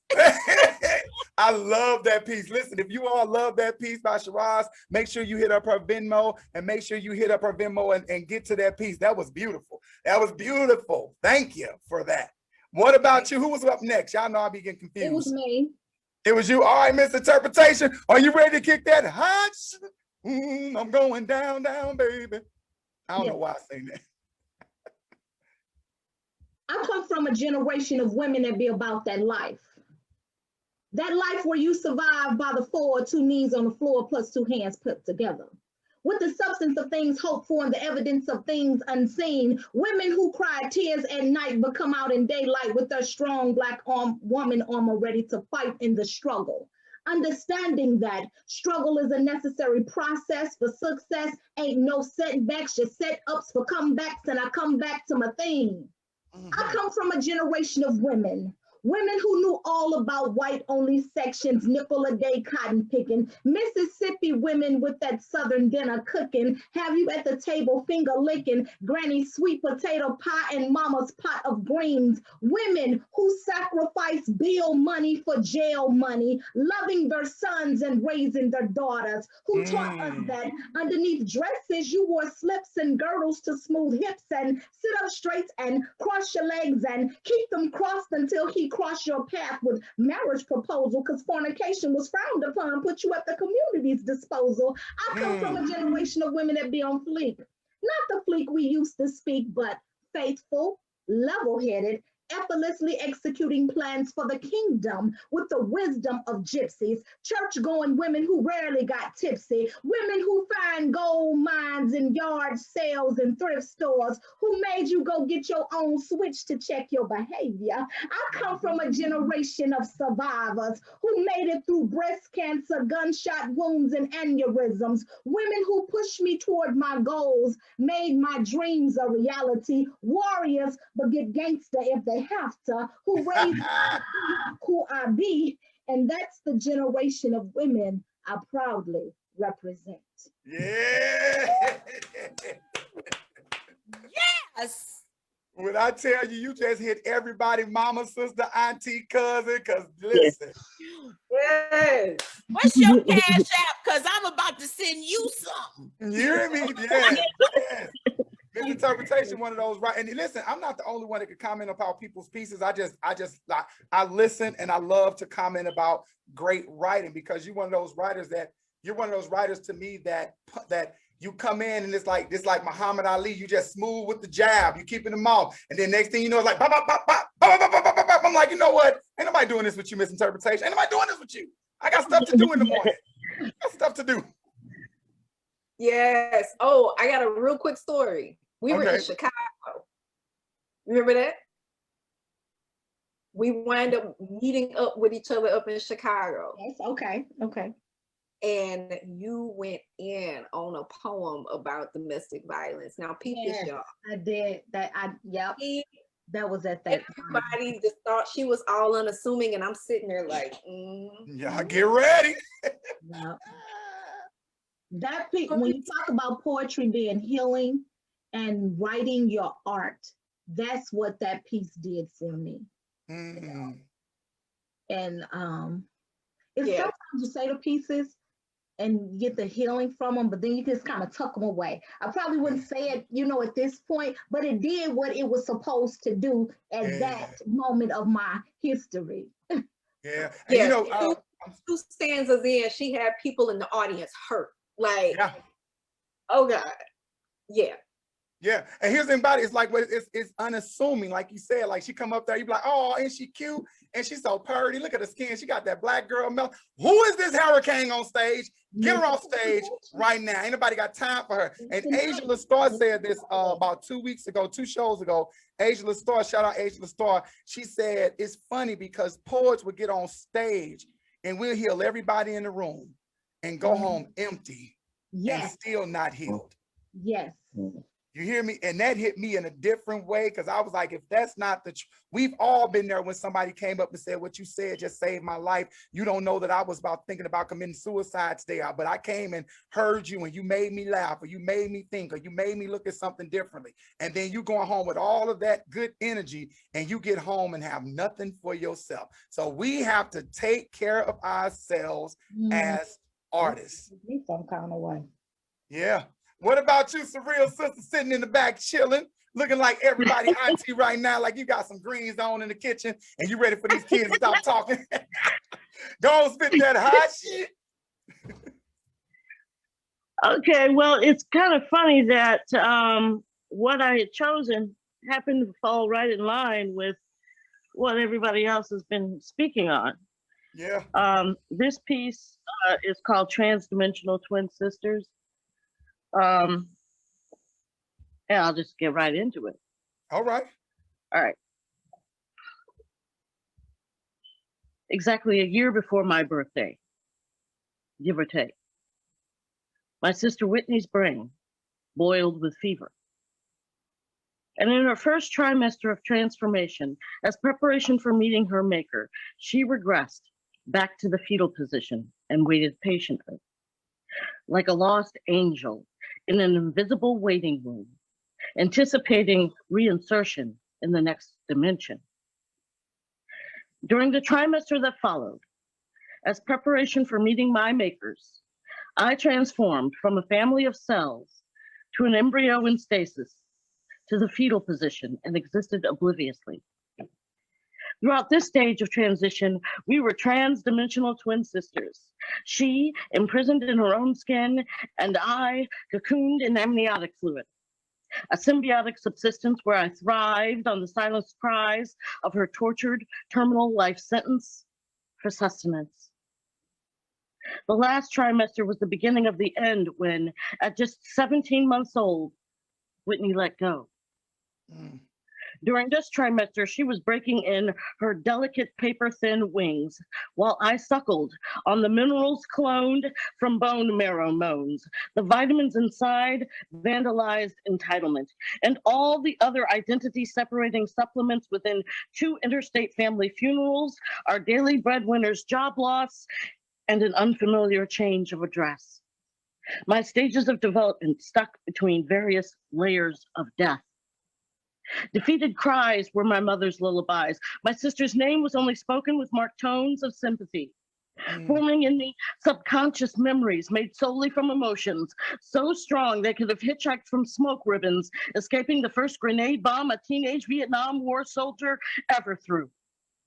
I was lucky enough to have my fetal eyelids still fused shut and brain too new to retain firsthand war stories, just cycles of melancholy euphoria pulse through my veins and flashbacks that only Prozac junkies understand.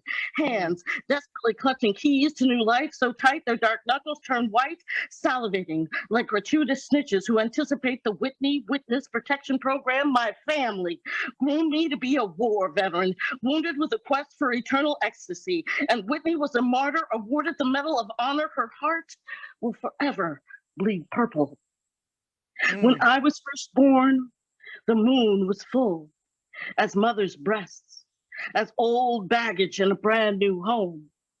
Hope broke the fever, broke the cycles that ended with cut cords and hair, like us sisters in split ends, landing on firm floor, growing since the year before. Stephanie, you know what? Yes. Oh my God. Man. True story. That's a true story. Yeah, that really happened. As a writer. So, like, that whole shared trauma that was being a transfer trauma that was being discussed earlier. It, you know, through the umbilical cord. You know, That's right. That's right. came into this world with just that knowledge of who came before me, and that yeah. But you know what? My mom said that as soon as they moved from Chicago to Ohio, the sun came out. It was a new day. She felt refreshed and brand new, and yeah, it was a new beginning. So Let me tell you something, Steph. Let me tell you something, Surreal Sister. There you go. Your writing, because I appreciate every last one of you because you can write. You understand what I'm saying? And I listen to writers, and to hear what I love about poets that live in St. Louis or are familiar with St. Louis, that you all sound like yourself. You're not trying to sound like anybody else, and you are a phenomenal writer. I'm gonna tell you a line I caught because I wrote it down, okay? She said, in case y'all missed it, okay, because sometimes, you know, Stephanie has the lexicon and the vocabulary of a professor, so it's not her job to dumb down, it's your job to catch up, okay? She said, you cloned me to come out and be a war veteran.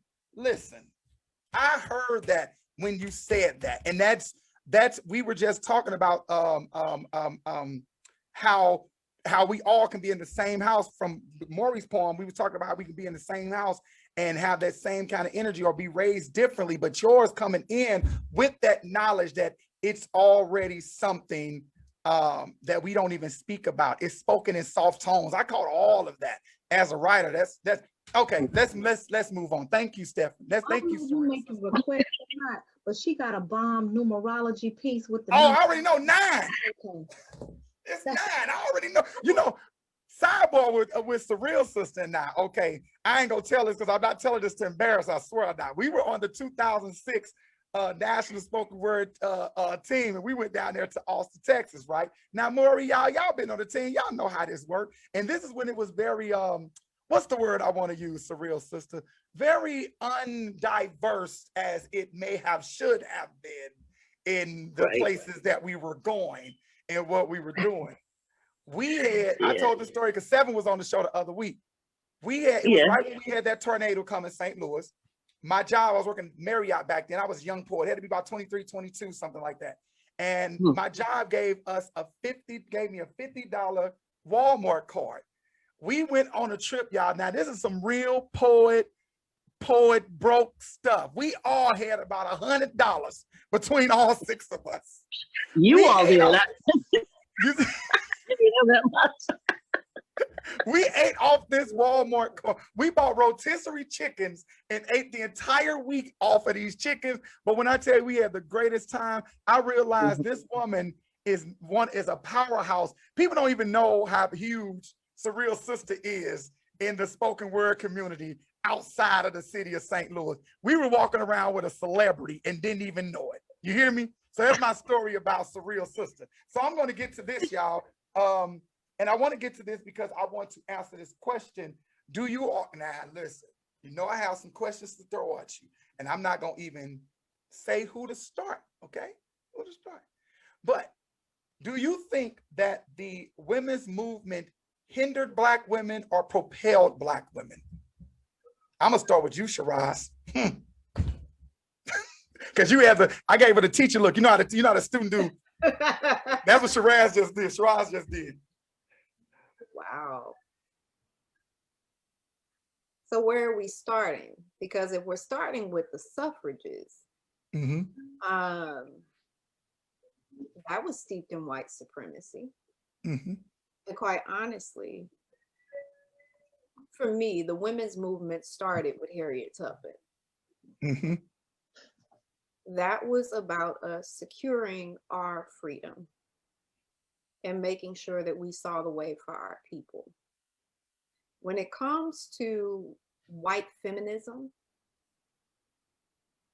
and the women's movement in that, it's extremely problematic. Explain. This is my listening part right here. Well, I am no bell hooks, let me say that. Okay. And it's still the issue that we deal with today. 50+% of white women voted for that person who was in office, who knows sits there, correct? Mm-hmm. So when you have a population of people who on one hand says, I'm oppressed, this is awful, I want to have my own money, I want to have my own land, I don't want to have a man's permission for anything. However, I will be the princess of white supremacy or the queen of it, so as long as I'm taken care of.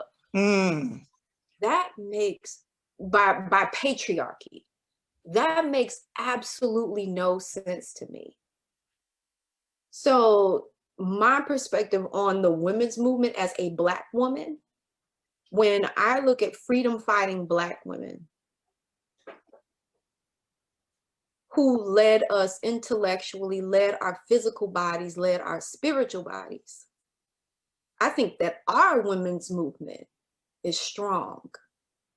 I feel like it's rooted in enough history and enough integrity. Now, does it get what it deserves?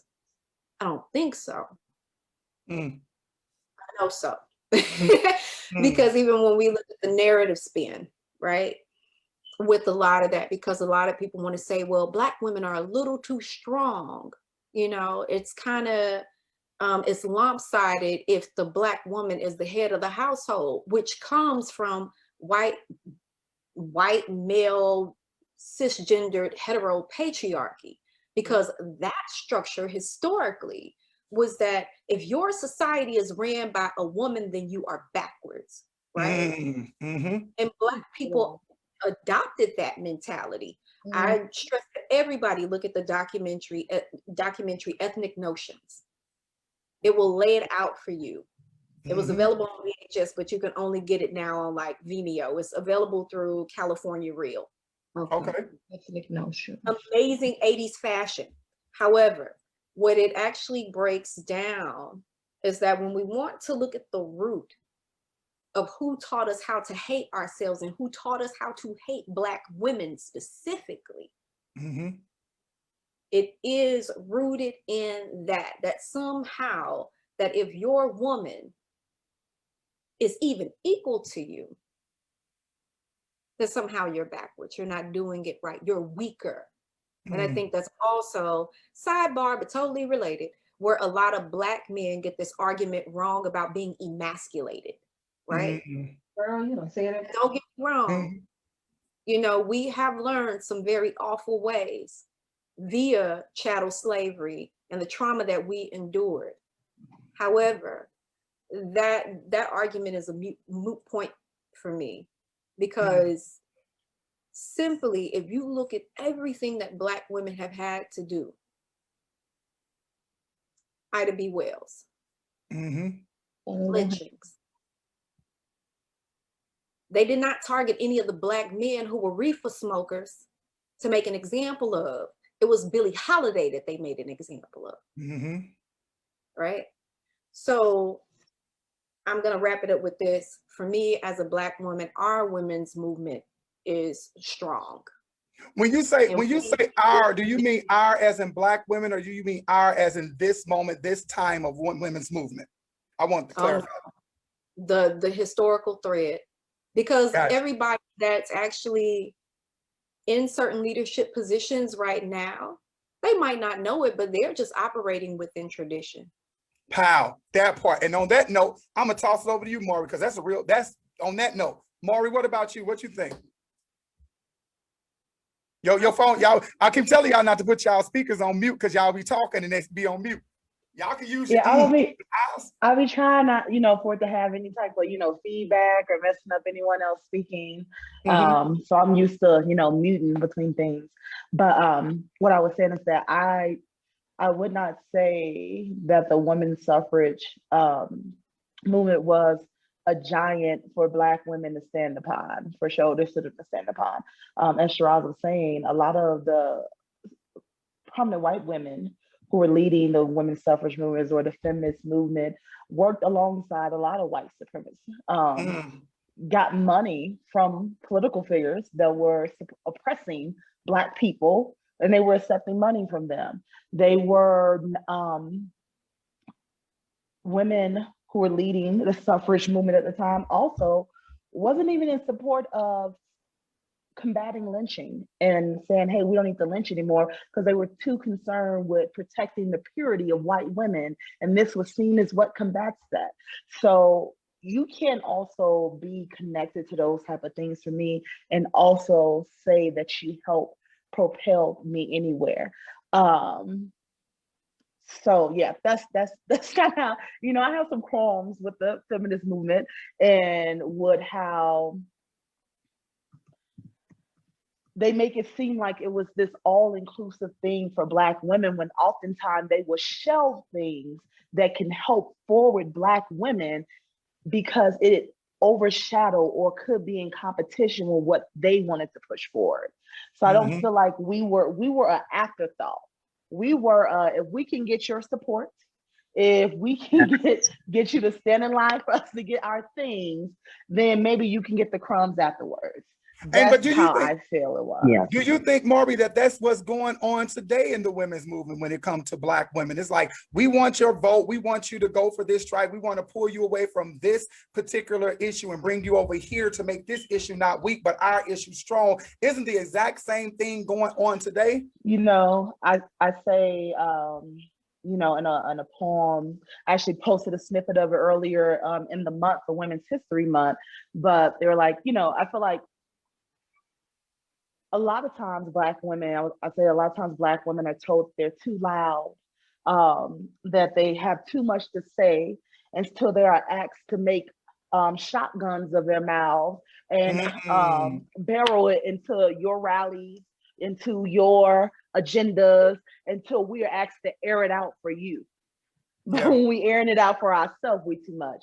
So I feel like a lot of times Black women are the trampoline, are the catapult for a lot of movements, for a lot of people. And oftentimes when it's our turn, I do feel we're the afterthought. Yeah. So when it comes to feminists and when it comes to the women's suffrage movement, I just do not believe that it was rooted in the purity of, we want to see women advance as a whole. As a whole. I do not feel like that was the case. So I can't say that I think that it propelled Black women anywhere.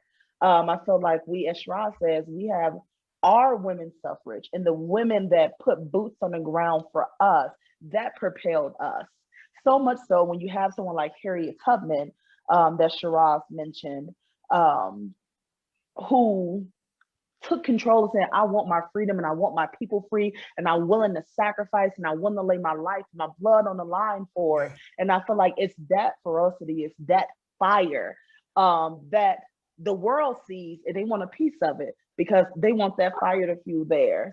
Yeah. So everybody want to be Black, but nobody want to be Black. Everybody want to be Black, but nobody want to be Black. Paul Mooney said it the best. All right. He said he used other words, but he got to the point. What about you, Surreal Sista? You know, I think about how it actually was damaging. And what I mean by that is you got to think about how the welfare system had created a situation where Black men and women were separated. Their homes were separated. You couldn't get assistance from the government unless the Black man was no longer in your home. The man wasn't in your home, and then the families ended up being broken up. So then when it came to the women's movement, what happened was they used the same tactics that the patriarchy was using in order to combat it. It's like, how are you going to use the same tactics that you were against to combat a movement? You know what I'm saying? It just didn't make any sense. But I would say that this I'm a strong single mother trope, it kind of weakened the whole women's movement. It weakened Black women in such a way where like I said before, you know, the whole welfare system where you had the black men couldn't be in the home. You wouldn't get any kind of aid. You wouldn't get any kind of help. Yeah. If you had a man in your home. Yeah. And it all ties in together. I say that the whole thing was weakened. If there was any kind of injustice done to the black woman, you didn't see the white woman standing up. It was all about help for the white woman, and I think it was Mari was saying earlier, that the black woman was just kind of tagged on in the end. You know, it wasn't really about the black woman. Yeah. But they perpetuated to make it seem like it was for you as well. I want to say something too, because you hit it on the nail, Surreal Sista, because as they were pulling black men out of the home, or black men were leaving homes because they like, if it's between my children eating and me being homeless, I'm going to allow my children to eat. They allowed white men to stay in the home with their white women and their food. And we never talk about that because, you know, in the 80s and 70s, they blasted that welfare queen on black women. But we all know as a society, if we're considered a minority, there's no way in a snowball chance of hell that there are more black people on welfare than white people. So we have to understand welfare was started for poor white people.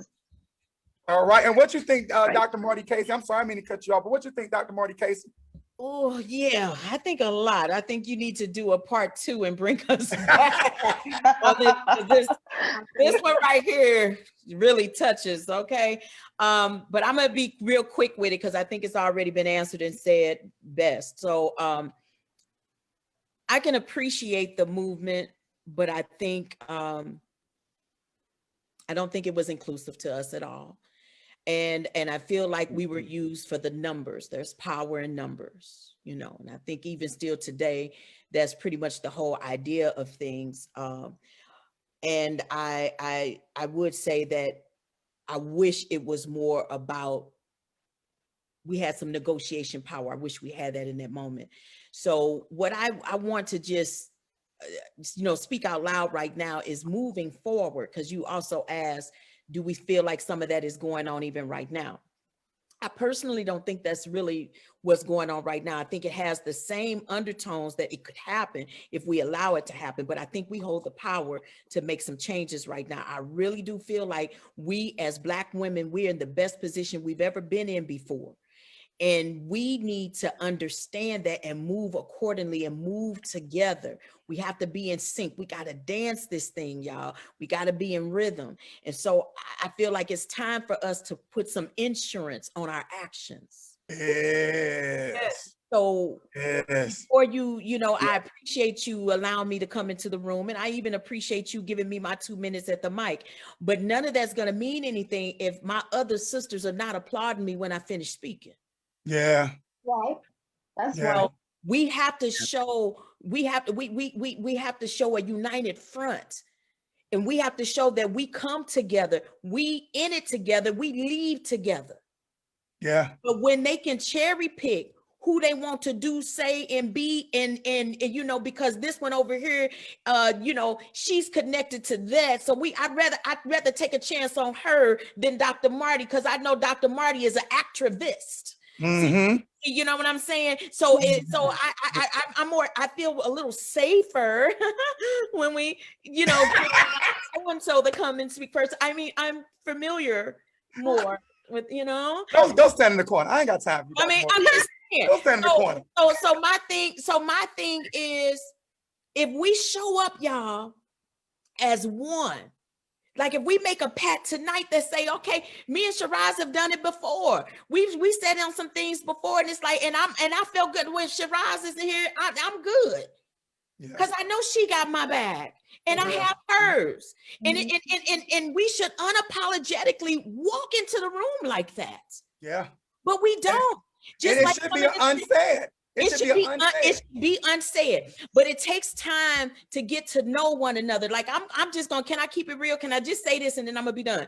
Mm-hmm. Let's bring it into us coming into this space today. I knew you, Ervin, and I know Cheeraz. I don't know the other 3 ladies. Mm-hmm. But the very first thing I did was, hi, everybody, how y'all doing? It's a pleasure to be here with you. Mm-hmm. I didn't wait on you to welcome me. Mm-hmm. I didn't, and I'm not mad at you that you didn't, if you didn't. Mm-hmm. You know what I'm saying? Because I hold the responsibility for setting the tone in the room. Yeah. If you don't invite me, I will invite myself. And even though you may treat me one way, I'm still going to be who I need to be in that moment, so that when we leave here, we leave better than the way we came in.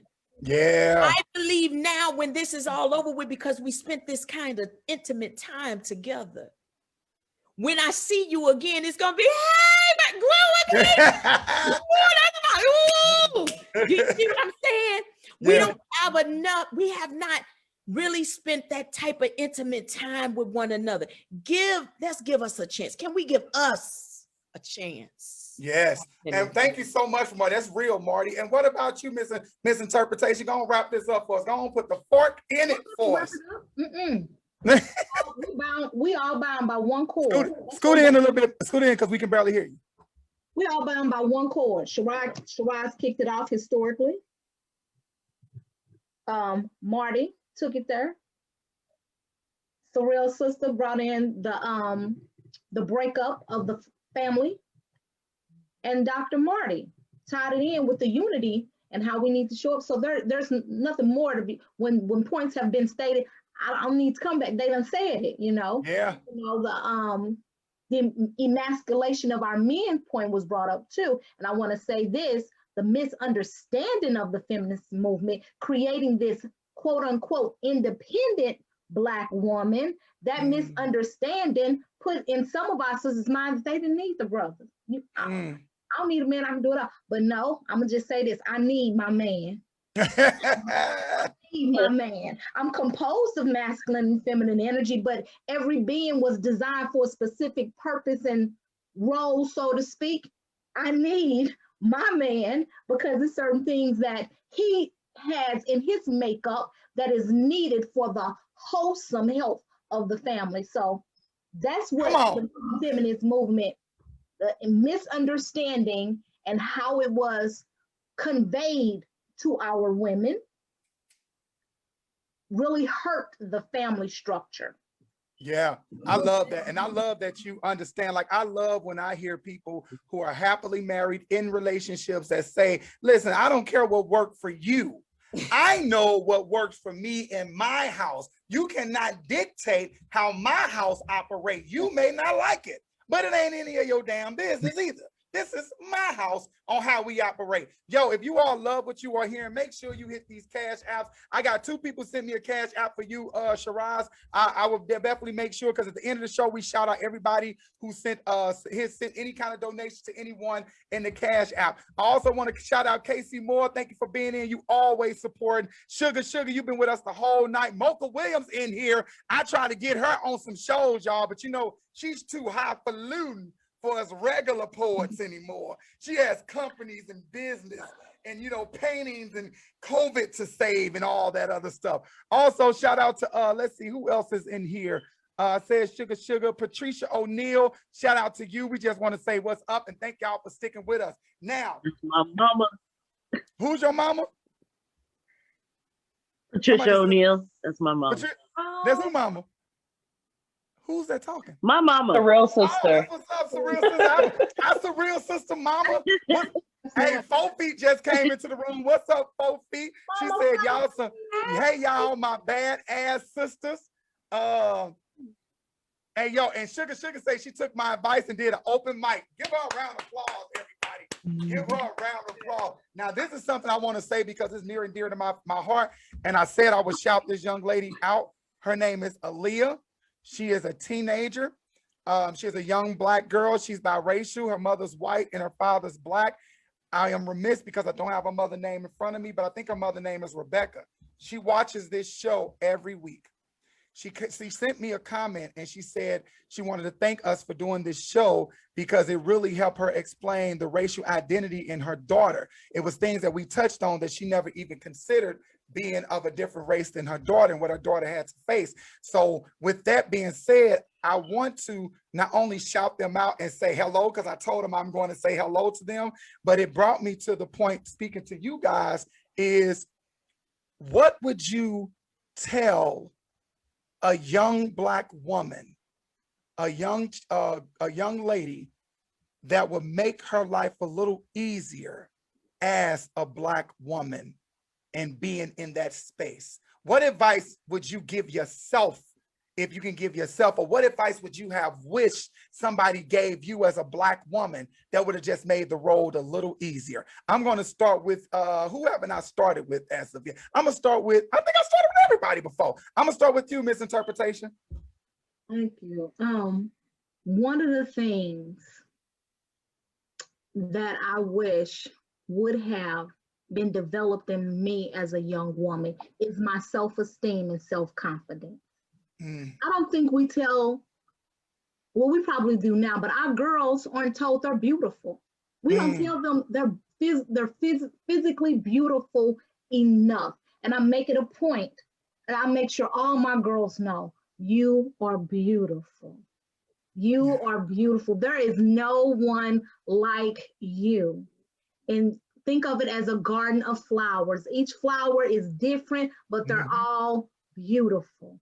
That's what we need to impart in our girls. We have, their self-esteem level has to be solid. Yes. It has to be. Their self-confidence cannot be wavering.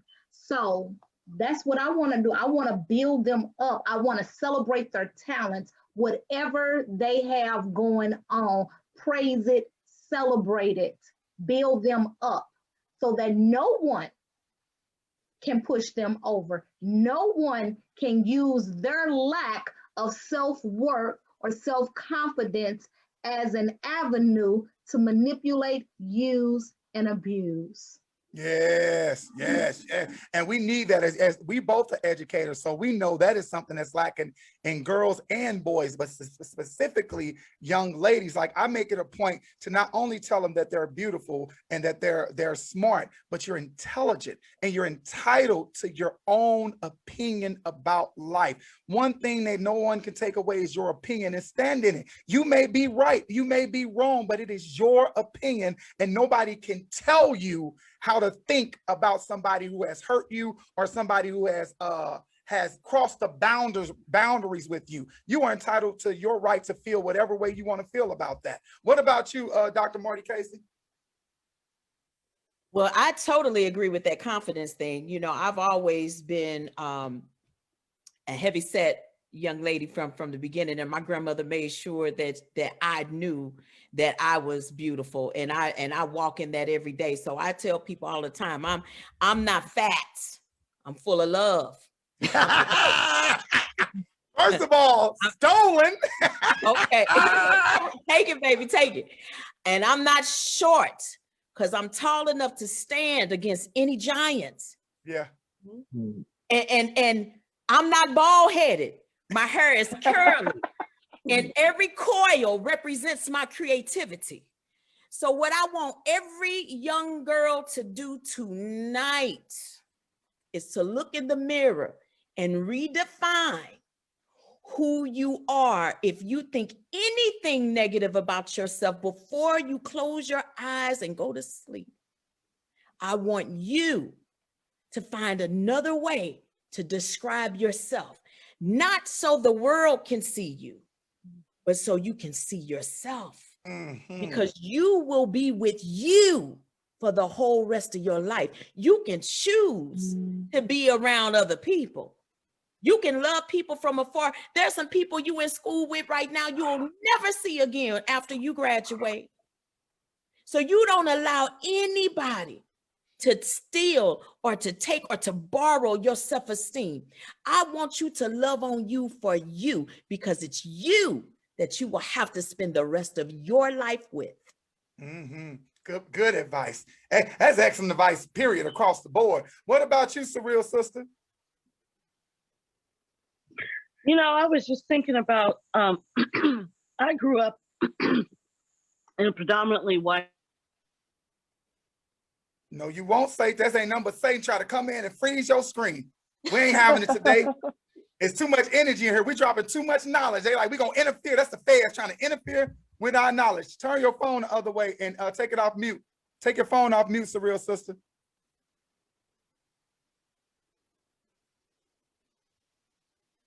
All There you right. go.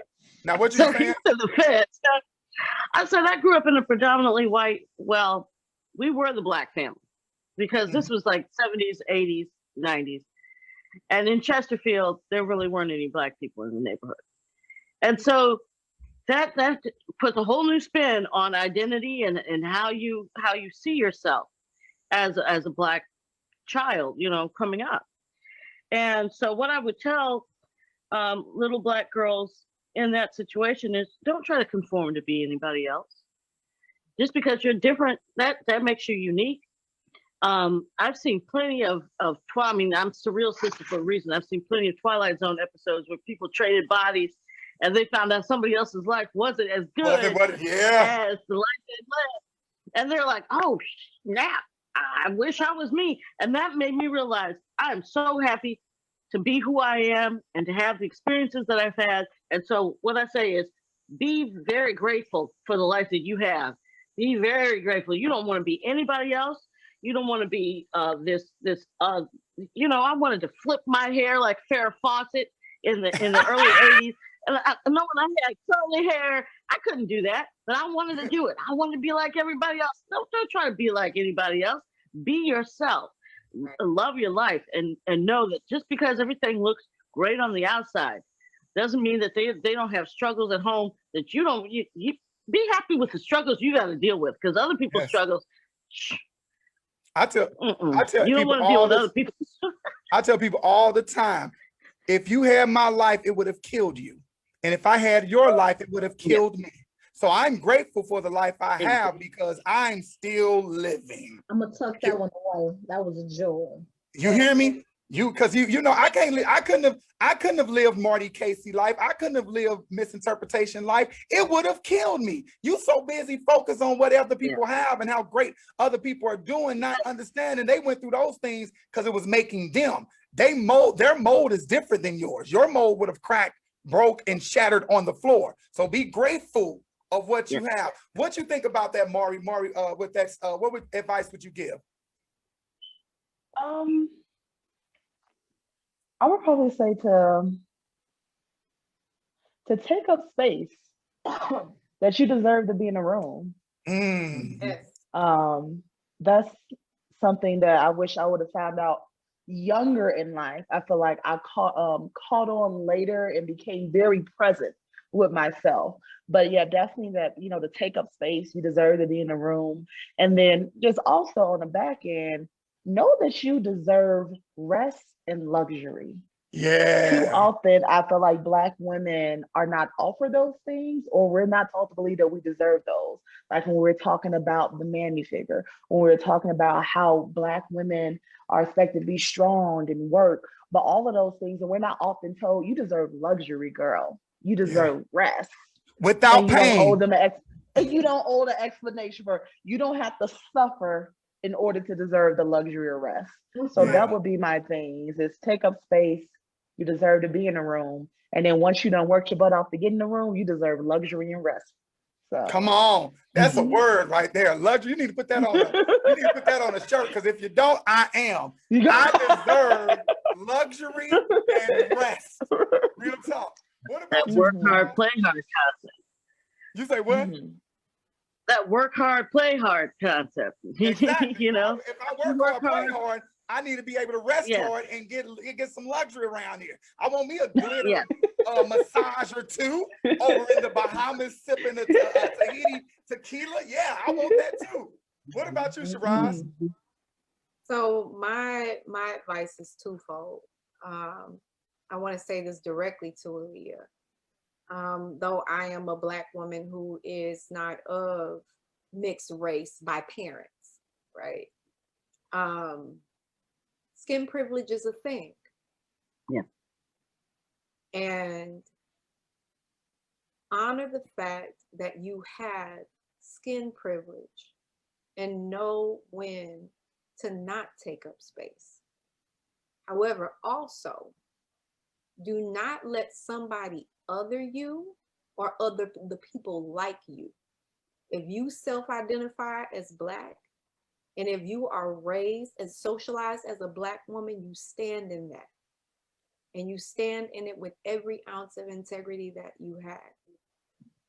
However, understand that you are not the voice of all Black women, because as lighter skinned Black women, we have skin privilege. So understand that. And then the second part of my, just because I had been contemplating this for a while, like what would I say to like 10-year-old Cheeraz? And it's like, you bad. Like, and you just gonna get better and better and better. And if somebody tells you that you are too much, they are not your people. Yeah. You know? And don't be afraid to walk this path alone, because you're never alone. It might feel lonely at times, but do not sacrifice yourself or sacrifice your energy to be around people just to be accepted. Yeah. Be on your own, do your own thing, walk your own path. And the people will come, your people will come. And don't change yourself, because if you change yourself, then your people can't find you. So stay who you are so your people can find you. Yeah, and here's the thing about it. Just because it's hard don't mean it's not worth it. And just because it's hard don't mean it can't happen. I tell everything, what is that famous quote? Everything is impossible until somebody do it. Right. And the ones that say it's impossible should not get in the way of the people who are doing it. Facts, that part. Listen, let me tell y'all something. I can sit here and talk to you all day, because I know these are vital conversations. I know you all are feeding the people, because I'm being fed right now. And it's nothing like what I love about, this is what I love, what I love about Black women, is that you gonna say what you mean the first time. I said it the first time. Just because you didn't hear it, I said it the first time, and I love that. I love that you all are factual about that. And I want to brag about some of the things that you are doing. So I want to get into conversation, because I want to get into this round robin. I want this to be a 3-4 hour show, because I know we can make it. But I want to get into this round robin. But I want to start with misinterpretation. Tell us a few things that you have going on, where people can find you, and just everything that you're doing about yourself right now. What's going on with you, misinterpretation? Well, I am a fifth grade school teacher. Been doing this now for 21 years. So come on, good Black that don't crack. 21 years. She started when she was 9 teaching. Fresh out of college. So I'm still into my career. I am married. I have a husband and a 5-year-old. So it was David A. Jackson, shout out to him. He made a point that I really wasn't receptive to it in the beginning, but usually when the female artists begin to take on families, it kind of, takes away from your art some, so I say that to say, Ervin, I'm so glad you blew me up and pulled me. I went off on, I say misinterpretation, what you're not going to do. What you're not going to do is not be on this show. Well, so what am I doing now? As stated at the beginning, I'm on the journey of rediscovery. So I've been focusing on my husband. He opened me up, really pushed me to entrepreneurship. So one of the things we're doing, we created a body butter line for our son called Bobby's Body Butter. First of all, dope name. You can tell you're a poet with the name. Look at that alliteration. Bobby's Body Butter. Really? Really? Tell us about it. Where can we find it and everything? You find it at bobbysbodybutter.square.site. That's I'm writing it down. Keep talking. Lowercase bobbysbodybutter.square.site. And the idea behind it is, we're using this for his future. If he decides that, hey, you want to go to college, we don't have to get any student loans, we don't have to do anything. If he decides, hey, I want to go to business, so we'll have the assets for him to do that. I've gotten into gardening, I'm really into growing my own food right around now. It's so fun and relaxing. But other than that, cultivating myself spiritually, cultivating myself on a healthy aspect, because I want to, get back healthy and start looking like you done dropped all that weight, Sir Ervin. So, I'm mad though, because I gained COVID-15, but it'll be off by June. I refuse. I'm listening. So I'm just at the point where I'm just accepting me unapologetically. And one thing I can say about poetry has always been so good and loyal and faithful to me. Yes. But I can't say that I've done that to poetry. Oh, of course not. We all listen, we all can say that. When I get to the point where I'm ready to, you know, pull away poetry, find me. You know, it's law governs all events, it's no happening. So you blowing me up, that was by design, because there is a spiritual healing in it. I know we say that and people probably think it's cliche. It's not. No. It is not. Yeah. This work is necessary for spiritual elevation and growth. So I know I said a lot, but that's where misinterpretation is. So if you don't see me, I'm doing Christopher Kaiser, his show. Shout out to Chris Kaiser. April 16th, I'm one of the features there. So you can find me in Legacy Books and Cafe. April 16th, I will be one of the features at Chris Kaiser's show. So that's what I have coming up.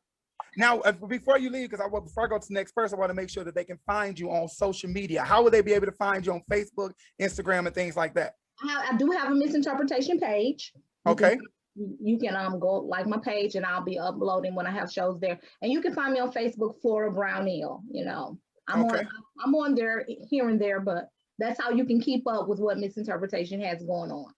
All right, thank you so much for that misinterpretation. And what about you, Surreal Sista? What you got going on right now? And where can they find you? So if you don't take that microphone off of mute, this part of my fist coming down with a mighty thunder. Well, sorry. All I said was, what don't I got going on right now? I have so many irons in the fire, but you know, right now, I've been doing some collage work. I have, you know, that book series going on. This painting, I have other paintings that I've made. It's, I believe it's Surreal Sundries on Etsy. I'll look it up and give that to you later, Ervin, the exact, Surreal Sundries, I believe is what it is. Just put it, when you get it, just put it right into when you get it, just put it right into the comments, okay, so people can click on it. Okay. Okay. And then I also have I have 7 pages on Facebook. I kind of went crazy. I have several blogs, but they're all tied into roguewriter411.com. And that is just, I have blogging for, you know, space planning. I have blogging for travel blog. I have a blog for, I have a blog for special interest, you know, my writing and all of that. And that is, Are We Living in a Simulation? How to Turn Negative into Positive. That's my negative space, positive space, feng shui kind of blog. Mm-hmm. But all of this can be found on roguewriter411.com, the different aspects that I'm working as far as business goes. And as far as poetry goes, I have a Surreal Sista page on Facebook. On Twitter, I'm Surreal Sista. On Instagram, I'm Surreal Sista. On Spoon, I'm Surreal Sista. So on all social media platforms, you're Surreal Sista. There is one and only. I have Googled myself. There is no other Surreal Sista but the one and only. So, you know, look me up on Google. You'll find all, you know, everything that I've been doing. All right. On Google.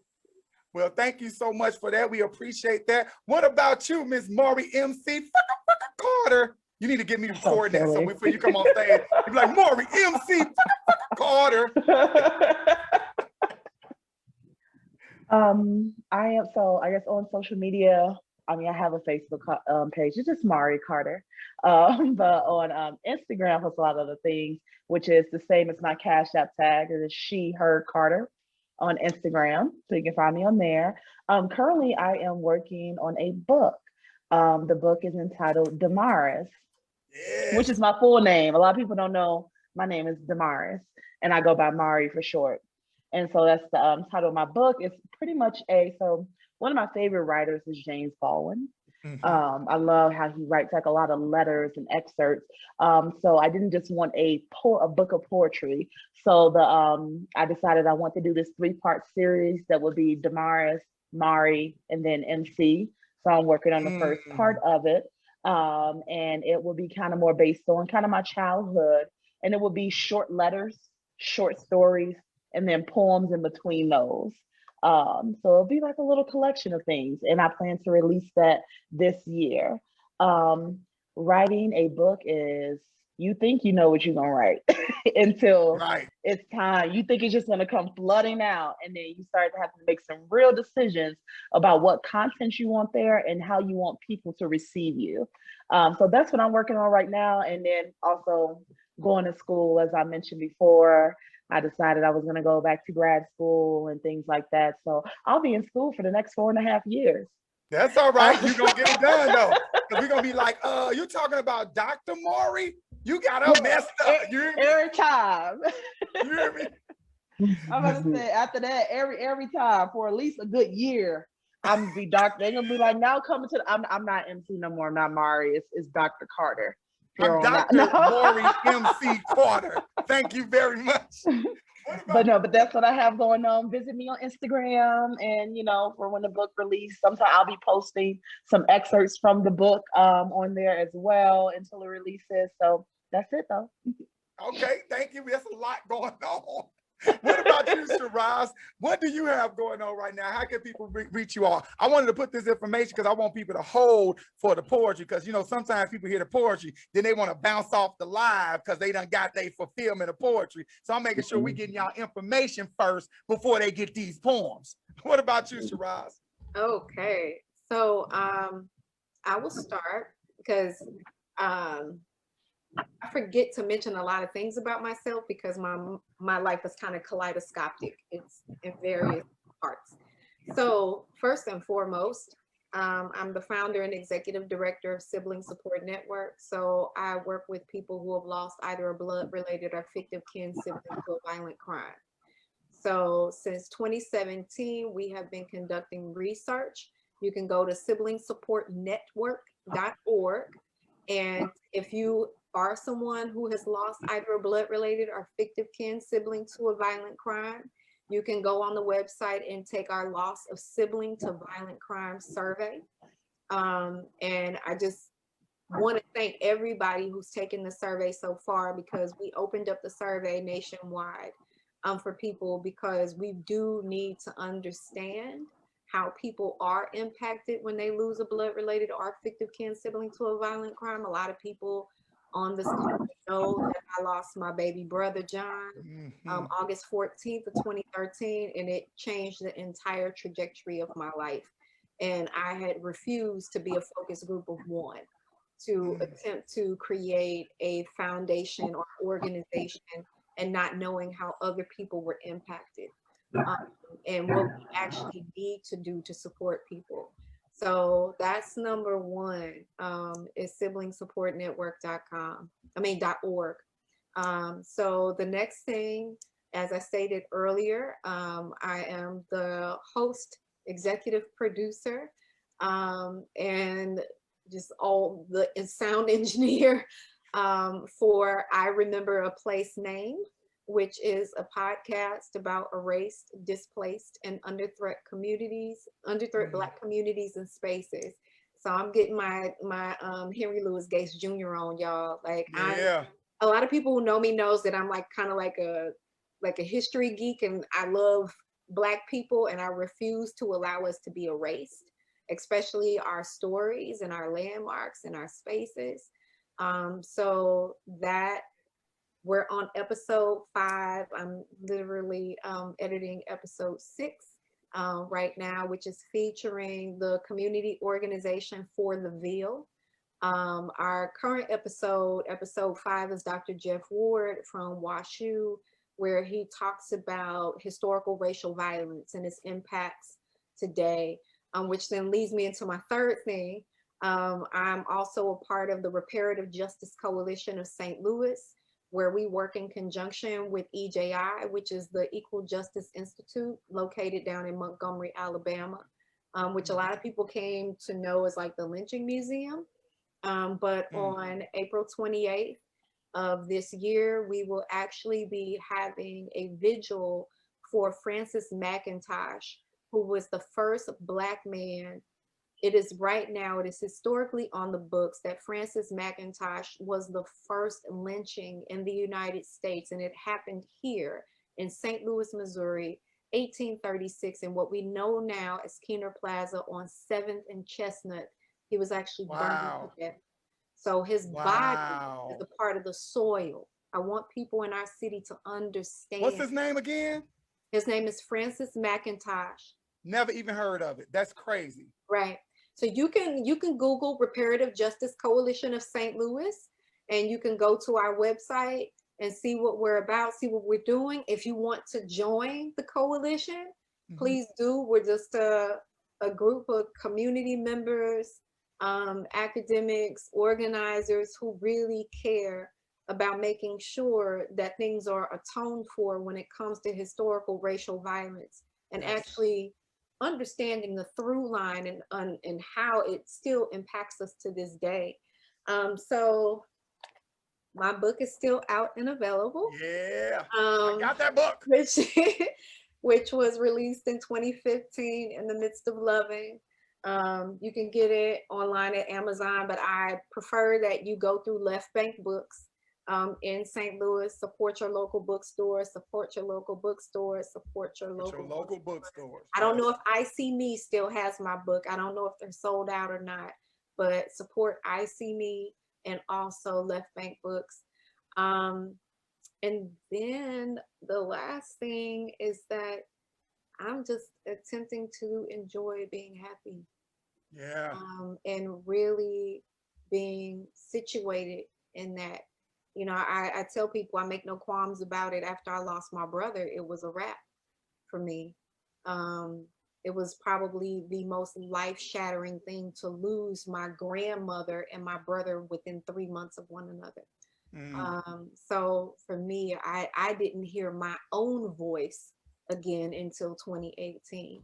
And to be able to create from that, but trip off the trauma response, right? I lose my brother in 2013. I released a book in 2015.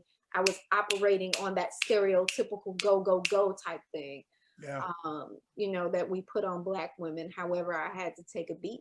I had to tell myself, I deserve to be a full human being. And if people see me broken, that's all right, because you will see me whole. Come on. So, and here's the whole me. So, yeah. Well, thank you for that. That's listen, we've had this conversation because we both have had siblings who have died to gun violence and everything like that. Thank you for all that you're doing out there in the community. And thank you for hitting me on Francis McIntosh, because I've never heard of that story, but I will by the end of the night, because I'm definitely getting on the Googler and looking that up. What about you, Miss Dr. Marty Casey? Tell us about this Ungun program, how you use it, everything that you're doing. Where can we find you? All right, Ungun, disarming trauma, right? That's because I have lived a whole lot of it. And I want to just share this real quick. You know, I mentioned earlier about my brother. I had to go away for 2 times. The first time it was because he had shot and killed someone in self-defense. And when he got to the yard, the first person he saw on the yard was my mother's father. I realized then that to have my grandfather and my brother in jail at the same time, there was truly something broken, something wrong in our society, in our community, in our race. And so when I take it all the way back to where the trauma began for me and my brother in childhood, because that first piece I did, that was a real piece. So when it came from a real place. So when I think about that trauma, I had to ungun. That's the word that I gave it. I had to ungun some hurt and some deep rooted pain. And I didn't know how to do it. And it wasn't like I came along during the time. See, my mother, after finding her in the floor with a suicide attempt, do you really think that she was able to really be there for me and my brother? So no, we had to make sure she go and get the therapy she needed. So that left me and my brother in a place of, how can we come out of this? So I had to create something that wasn't there. And when I bottled up something so good, I said, now let me, when I figured it out, I said, now let me bottle it up and be able to offer it to others. So I am not a therapist. I am not a medical doctor. It's so many things that I'm not, but I want to leave you on what I am. I am a healer. I am a healer because I needed to be healed. And when I was able to heal myself, I am now stepping in a place of being able to heal others. I am not just community. I am not just national. Ungun Institute is global. To God be the glory. It is global. It has gone global. So my piece here, you can purchase this. This comes with my book, the 1-week guide to coaching and motivating your inner artist. We all have an inner artist, right? And so this 1-week guide teaches you how to build up that self-confidence and get yourself back into a place of understanding what you need and what you want. This also comes with my bookmark, Ungun, and then this here is a calming towel. A calming towel when you are going through something. This towel, if you got drop, go ahead, wipe your tears. But when you finish, I'm gonna need you to stop and do these things that's on this towel, which tells you to affirm your feelings. Okay, breathe, breathe, breathe. Then count down and stay calm. Draw and write to release. And then rehearse. Rehearsing means your inner power, your emotions. Go over that over and over again. It's important for you to not suppress it, to pack it and hold it in, because those are trauma bullets. That's what I call trauma bullets. And when trauma bullets get stuck, something's going to happen. When it releases, it'll kill someone else or it'll kill yourself. Yeah. So I want to help you to remove those trauma bullets, is what we do. So what I have coming up, the very first thing, Ungun Institute will be at the Oscars. We have a gifting suite at the Oscars, April 23rd. Come on, Ed. Come on with it. Okay. And then on April 30th, we're doing another online workshop that is a 3-day workshop, April 30th through May 1st and May 2nd. Then I'm doing train the trainers. Ungun Institute is getting large. So we're going to Bath, Maine. I just partnered with the Biosophical Institute that's paying for me and my trainers to come. They're paying for these trainers to be trained under Ungun, under modality that God has allowed me to create. Okay. And so with that being said, after that, in October, they're bringing us back to do an in-person workshop. So if you want to meet Dr. Marty Casey and her team, you will be able to come back into Bath, which is BATH, Maine, October 15th. And that is going to be a 4-day in-person workshop. I am so excited about this, you all. I feel like I just lost 50 pounds just saying it out loud. I feel skinny. Okay, so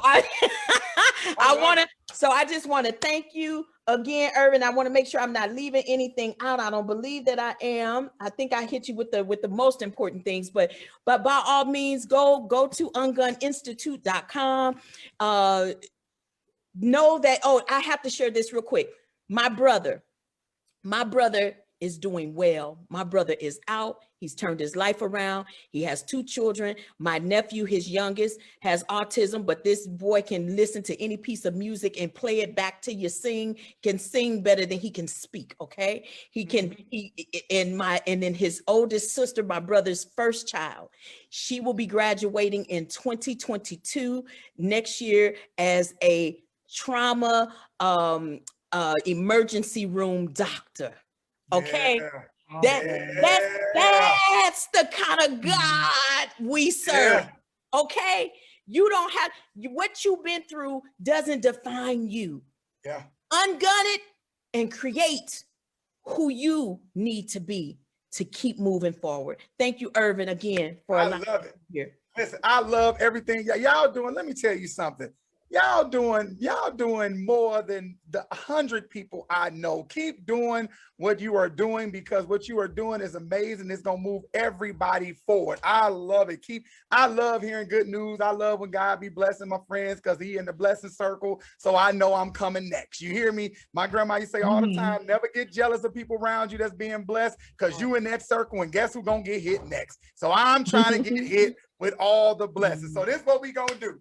We gonna do a round robin. It's gonna be different. You can explain a little bit about the poem, why you wrote it, where you were in the space to do it. And I love going when I put poets up first, they're like, why are you putting me up first? Because at the end of the show, I always go backwards. So the first person that will be spitting on the microphone today is going to go in this order. It's going to go Surreal will be first up to be on the microphone, then Miss Interpretation, then Cheeraz, then Marty Carter, and then Marty Casey. It's going to go in that order. We're going to start with it. You can explain, if you want to explain about your poem, you can. This is the part everybody be waiting on, is round robin. After Marty, I will go last and we'll wrap the show up. Let's go. Let's get it, Surreal. You better spit. Look, Surreal, you better stop playing with them and take your phone off of mute.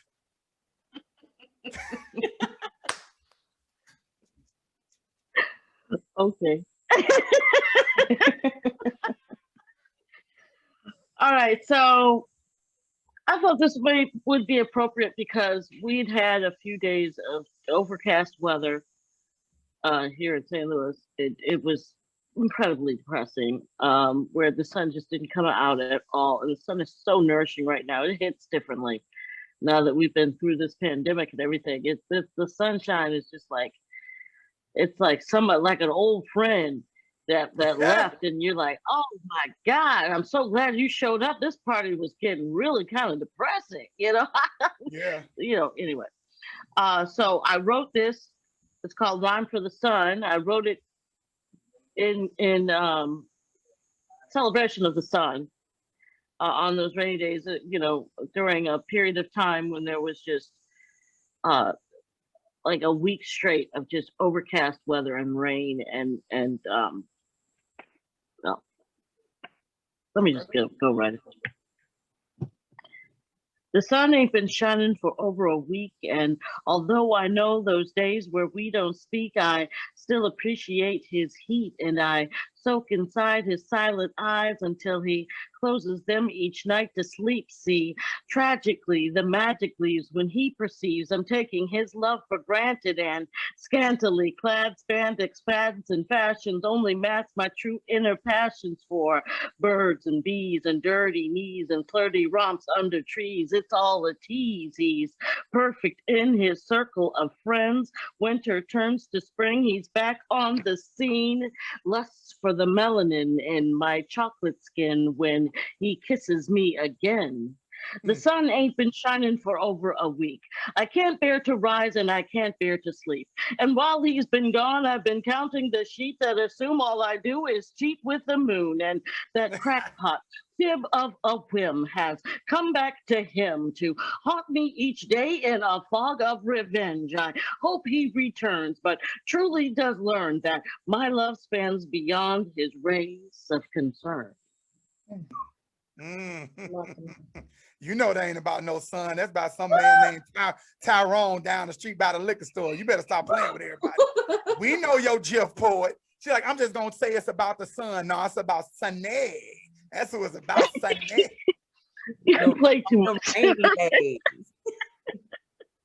You play too much. All right.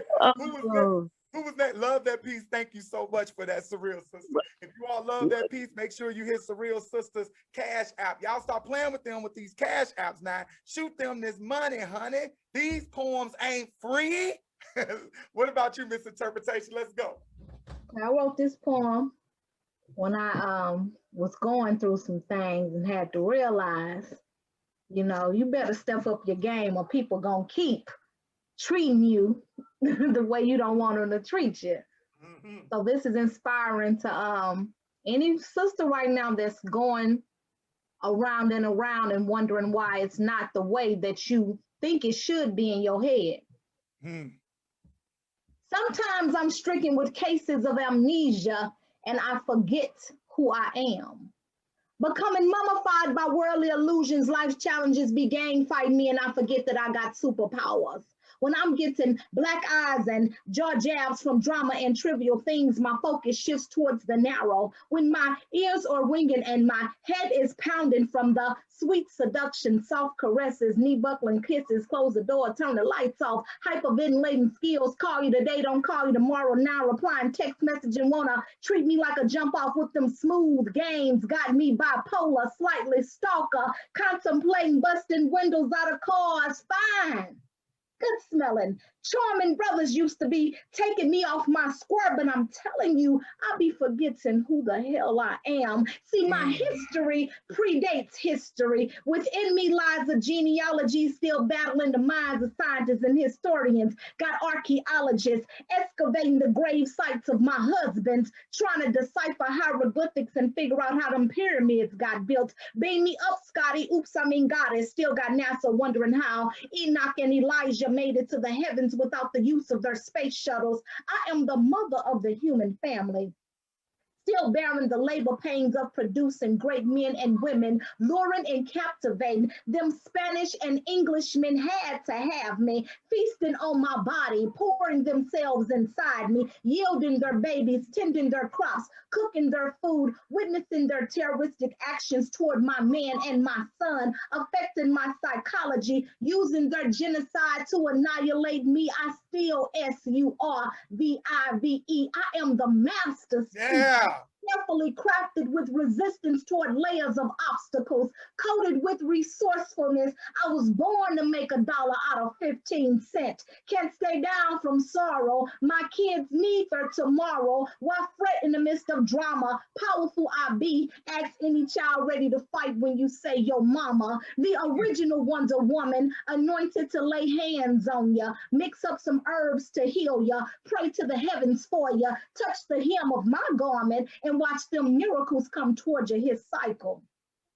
That brother's cycle ain't complete without me. So why must I doubt me? I was created to upgrade him and make his life more better. It's a privilege to be in my presence, a luxury to have my phone number. Consider yourself 3 times blessed to be able to plant in my garden. My existence is no mistake. It is a necessity, but I am crucial to the uplifting of fallen humanity. See, I birthed the men and raised the babies, grow up from heartache, transcend karma within each lifetime, climb mountains of tragedies and made it out on top. Therefore, I must stop thinking illusions are permanent, for they will pass away. See, I'm connected to the truth, the alt, the holy breath, and that one will stay. My bloodline is priceless, valuable evidence that I'm more than worthy of the best. So I got to remember who I am. I must remember who I am. It's imperative that I remember who I am when I'm caught up in the world's mess. That's that piece. Yeah. Spit poet. When I see you, misinterpretation, I'm going to fight you in public. So 2 sweaters that you have to make. You're going to write them down right now because they're going to be $1 million seller. One state shirt you need to make, it needs to say, "My history predates history." Listen, I will buy that sweater. I heard that line. You know, I'm a poet that listens to other poets. I ain't up here for the glitz and the glams. I'm listening to what you're saying. Another one. I will stop thinking that illusions are permanent. What? Did y'all hear that? Did y'all catch that? Yes. Come on, misinterpretation. I'm gonna fight you in public though when I come back to St. Louis. In public, full knockout, drag out. Go on then. Let's see who was next in that cipher. It's you, Miss Cheeraz. I can't believe I've been calling you Cheeraz for 38 years. Miss Cheeraz. Miss Cheeraz. So, and actually, before I get to this poem real quick, there are 2 things I forgot to mention, and I don't want to not mention these things. One, I'm on Oshun Lade's album Racially Charged that was released in 2019. It's myself and Rich Medina. You can still get the vinyl. So I stress everybody go get the vinyl or go to Bandcamp and get the download. And also I'm featured on the Midwest Avengers new album. So please support St. Louis hip hop, support St. Louis producers who have gone global, who have because Ocean Lade is no joke, y'all. Yes, these are facts. So, you know, so please support those two. And I was like, oh my God, I forget like two of the biggest things, because the Midwest Avengers release came out last year on their most recent album. And the release with Ocean Lade came out in 2019, because I love working with me some musicians. And there's a project, I probably shouldn't be saying this, but Don't say it. Don't say it. well, 'Cause I I just want want to you- say it for the poetry community. Okay. Just know that Michael Castro's legacy will be put on wax. Oh, that's dope. Stay tuned for that, y'all. That's dope. Okay, I'm listening. Yeah. All right. So this poem is titled Woman. And actually what inspired this poem was seeing so many Black women on the front lines. Okay. I wrote this in 2015. So this poem is titled Woman. Some describe that her eyes are made of stars. In mythology, she is the deliverer of life and death, with severed heads adoring her waist, to deity of mankind, divinity of the sea. What lies in between her ears and legs are considered dangerous. She is that timeless hum, passed down through generations, that soothe men and children, and she, when she is weary and worn, she is still full of song, surrounded by other singing women who know the root of sorrow, so they masterfully plant seeds of joy, that when her spring comes and the sun warms the nape of her neck, she blossoms. Human fabric, rainbow colored hue, ancient in texture, she is medicine and poison, forgiver and condemner, razor sharp tongue scented with rose petals, survivor of lies about her body, her worth, her reason for being, her place, her love. Her love is not to be taken lightly. This world survives off of her love. Watery womb bearer witch, claimed to be too powerful under the thumb of patriarchy and culture specifically designed to rape her of her dignity, but somehow she still manages to smile and dance and raises daughters to do the same. Her hips tell a story of desire, of bearing, of living, of walking through this life, no matter how trying, still fully intact, yet she is fragile. The weight of how we choose to be in the world gives her pause. She holds her children tighter. She looks upon her lover with concern for what will meet them on the other side of the door. She calls us to action with screams and chants. She conjures spells in the form of prayers. She cries for our purification. She shows us how to sit in silence so we may hear our thoughts and transform them. She reminds us of the nature of things.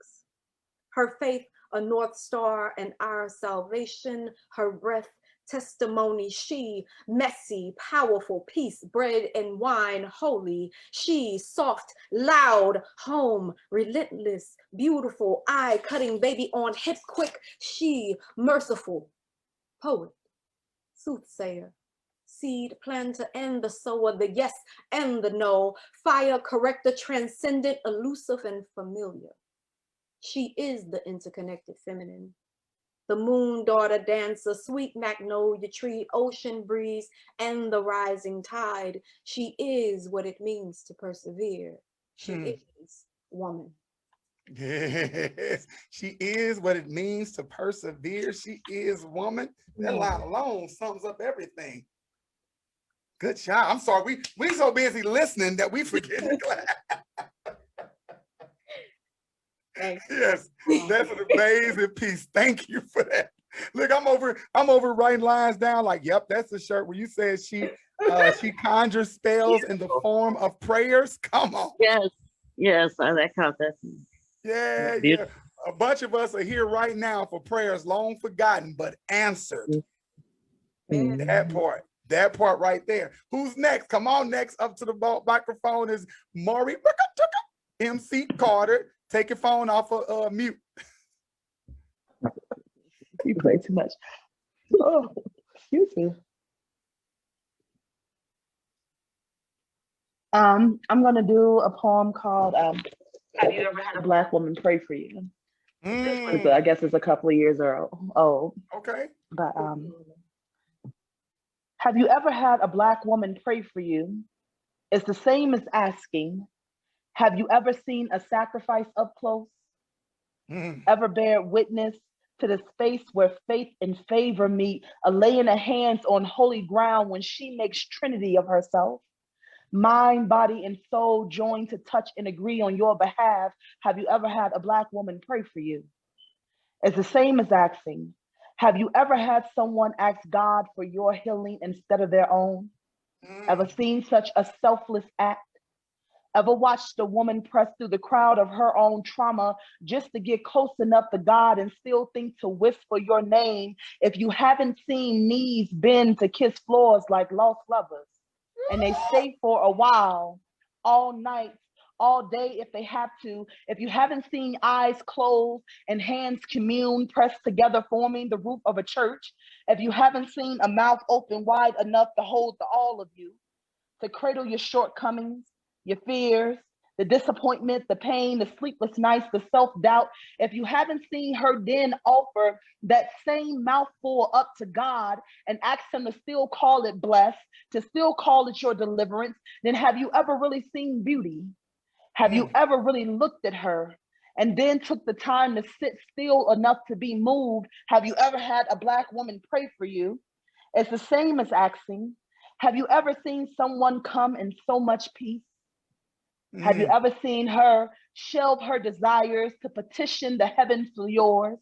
Ever listen for the welling in her belly, for the swelling of her lungs, for the softness of your lips parting when she speaks your name under the shadow of God's grace? Have you ever had a Black woman pray for you?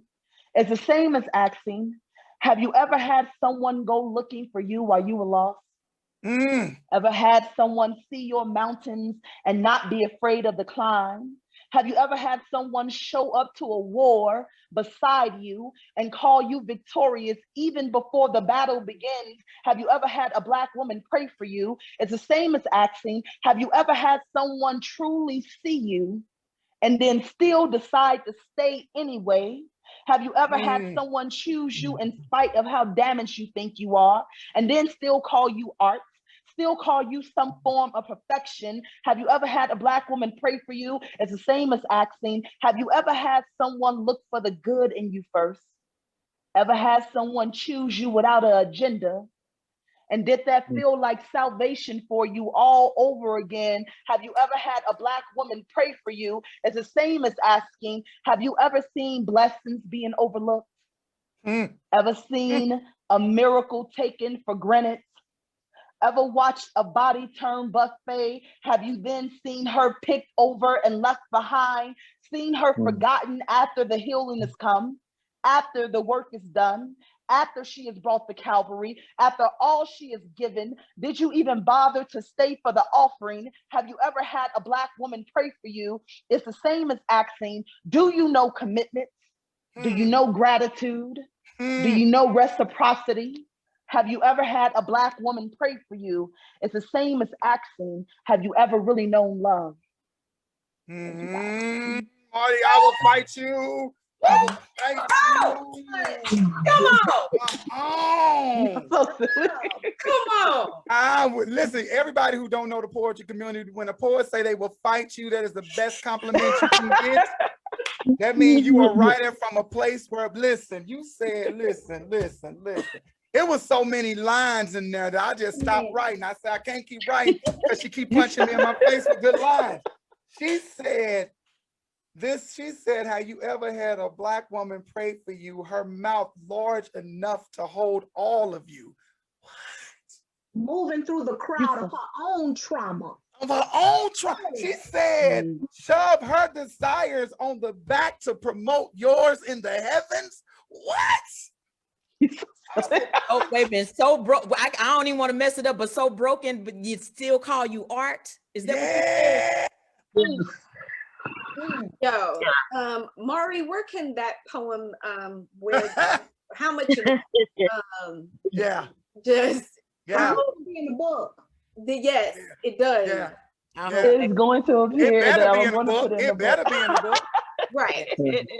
It better be in the It book. you should is. say featuring on the back of your book. You should say it's featuring that poem. Put that on the back so that Yeah. they know that it's in there. It's in and that that's the book. that we should be purchasing. Put a little excerpt of that. I'm in. glad y'all like that one because I have performed. I've only performed this poem twice in public. One at Goody House, and one at a show that Jamar Pinkston had. And every time I perform this poem, someone's be like, "Where can I buy it? Where can I get the poem? Is Yeah. it on something for me?" And I was like, "So maybe this is really the." I was like, "I really need Yeah. to Yeah. You do need that. something with this poem other than reading it twice out in public." Oh yeah, No, you know no. what, Mari? Huh? Yes. Yes. You said yes. Yes. Oh, accurate. Yeah. Yeah. Do Yeah. that. Thank you for that piece. I love it. I love it. Yeah, Me, it's really you cool. just saw all our faces. We like, you know it's a good poem when a grown man go, why am I grabbing myself? Yeah. Why am I'm a grown boy. I can't be grabbing myself. In And I'm public. not trying to be funny. You can do a church tour with that. You hear poem. me? You hear You me? can go to a black woman praying for you, and you made me say, you know what? You need to squeeze between the future and is female black. Just on that right Just there. squeeze that Go in ahead there. and squeeze the word black in the Yeah. middle of that. The future Well, is You know black. they're gonna be big mad then. But Let them be big mad. Look, And- listen. No matter what we do, they mad. So let them be mad. Right. this is true. Black people, the only people that can't have fun publicly without somebody telling us we not good enough to have fun and ruin it. Marty, let's get into your poem. I'm Okay, sorry, well, guys. yeah, my piece is real short because I wrote this one today as well, and I'm glad that Okay. I wrote this today because I think it fits. So, you said to give a little reason as to why. Felicia Hampton, you know, nurse. We love Felicia. Shout I out love to Lisa STF P. News. Miss And, Felicia and Hampton. she says, oh, Dr. Marty, I'm gonna be tuning in. She said, but you need to do a piece about being a peace ambassador, and I am. I'm the first peace ambassador, woman ambassador in the Midwest, global peace ambassador. And so she was like, you need to do a piece on that. And I'm like, no, we ain't there yet. But Yes, we are. but what I'm saying is that we have to speak our truth about who we are and where we are in order to know where we need to go. Yeah. Okay. So this piece starts with what I see happening. And then in the very, very end is what I would like for us to come together and do, all be on one accord and do this. So this piece is called Number 41. Okay. All right, let's see here. And I also, let me say this, I have a one-woman show where I play 7 characters, and I play my great-grandmother, my grandmother, my daughter, my mother, myself, and my brother. So I'm going to do this piece in my brother's voice, if you don't mind. Okay. Number 41. It's not even the summertime yet in the loop, and everybody barbecuing, music pumping loud. I see my boys from the block gathering, in 60 seconds flat, it's turning into a crowd. If you're from the block, you can stop, and if not, you getting met with them Glocks, because ain't nobody taking no chances. We can tell if we know you by how fast or slow you driving that Charger, because everybody stops and glances.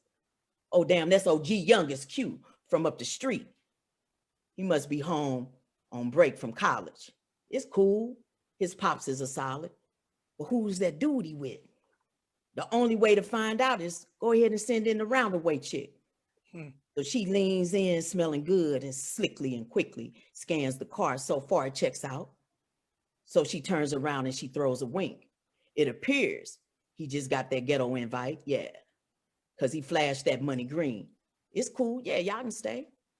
Everybody firing up and making quick moves. You just better move quick, because if the block gets hot, ninjas going to jail. Not today, because the workhouse ain't got no hood love, dude. They'll keep you all summer long, even if all you did was violated your parole. More cars starting to pull up in the grill smelling good with all that pork. Few little vegan burgers. And you can hear that tap of them tall cans wrapped in brown paper. Cards and dominoes slapping while watching a Soul Train line and some twerking and snapping. This is the city scene. It don't matter where you from, the west side, south side, or the north side. We kick it all the same. But it's just a matter of time before that scene changes. Pow, pow, pow, pow, pow. Damn. Here we go again. Who just got shot? Oh boy, who? The one riding with Q. He just got robbed. Why? Because he just made a move on T-Boy's chick, and he ain't from this block. I guess he makes murder number 41, and it ain't even hot. Remix. It's not even the summertime in the Lou. Everybody's barbecuing. Music pumping loud. I see my girls from the block gathering. Yeah, it's turning into a crowd. We having fun, showing love, chilling, no killing, because we all just come to hang around, check everybody out. And before you can hang with us, we asking you to remove all guns. This is a no gun zone block. Yeah, I like that. I like that more. Marty be over trying to say she's not a poet. Y'all be seeing what I'm talking about? This you can't say you're not. Let me tell you something. I have to tell you something, this Dr. Marty, because this is something that I tell my students, like being a Black male English teacher, I tell my students, nobody can give you permission on how to write and what to write. You are a poet. Stop saying you're not, because you are. Storyteller. I know what you're I am. A storyteller, and your image and your imagery. Your imagery in your writing puts us in that place of you storytelling. You get what I'm saying? So great job. I love that piece. And I love that piece. I love it. Anybody else have anything to say before I go into my piece? Because this piece, I chose this piece, and I've done this piece before, but I chose this piece. Yes, ma'am, Miss Interpretation. A lot of time, the elders in the poetry community, and I get what the sister's saying when she says she's not a poet, because some of them will flat out tell you that what we do is not poetry, you know? So that notion, you know, that little seed is floating around and has been planted. So a lot of the, you know, elders who, you know, have the writing circles and whatnot, I'm not going to name, but I've heard them say, yeah, poetry. Yeah, they'll say that's spoken word, that's not poetry, or you know, there's said beautifully. Yeah, yeah. And here's, like I said before, but somebody did not tell me as a child that I was a writer. It took me getting about 27. I went, oh, that's what I am. You understand what I'm saying? It took a minute to get there. So all Black boys and all Black girls, I make sure I let them know, hey, yo, you're a writer. Nobody ever gonna understand you. You always gonna be weird and different. Don't even try to sit around and wait for somebody to understand the ideas that's going through your head. So I chose this poem to wrap this show up today. It's on my hoodie. My hoodie say, did you think a Black woman today? I highly fucking doubt it. And that is the title of this poem, because I wanted to wrap Black Women's History Month up with Did You Think a Black Woman, because there's so many people that have not. And I boldly sell this shirt on Teespring and my website, and we boldly walk around in it, and everybody always turn their nose up, and I am okay with explaining this shirt to anyone who gets offended by the word fucking. I care less. Okay, so this poem is entitled Did You Think a Black Woman Today? Dear Black man, has your tongue formed the words thank you? Have you set your pride aside and stated I don't know everything? Have you watched your mother earth fall from the lips of your queen, cut her eyes and announce that I gave birth to the universe and everything? Can you recognize a queen upon her vision of hope?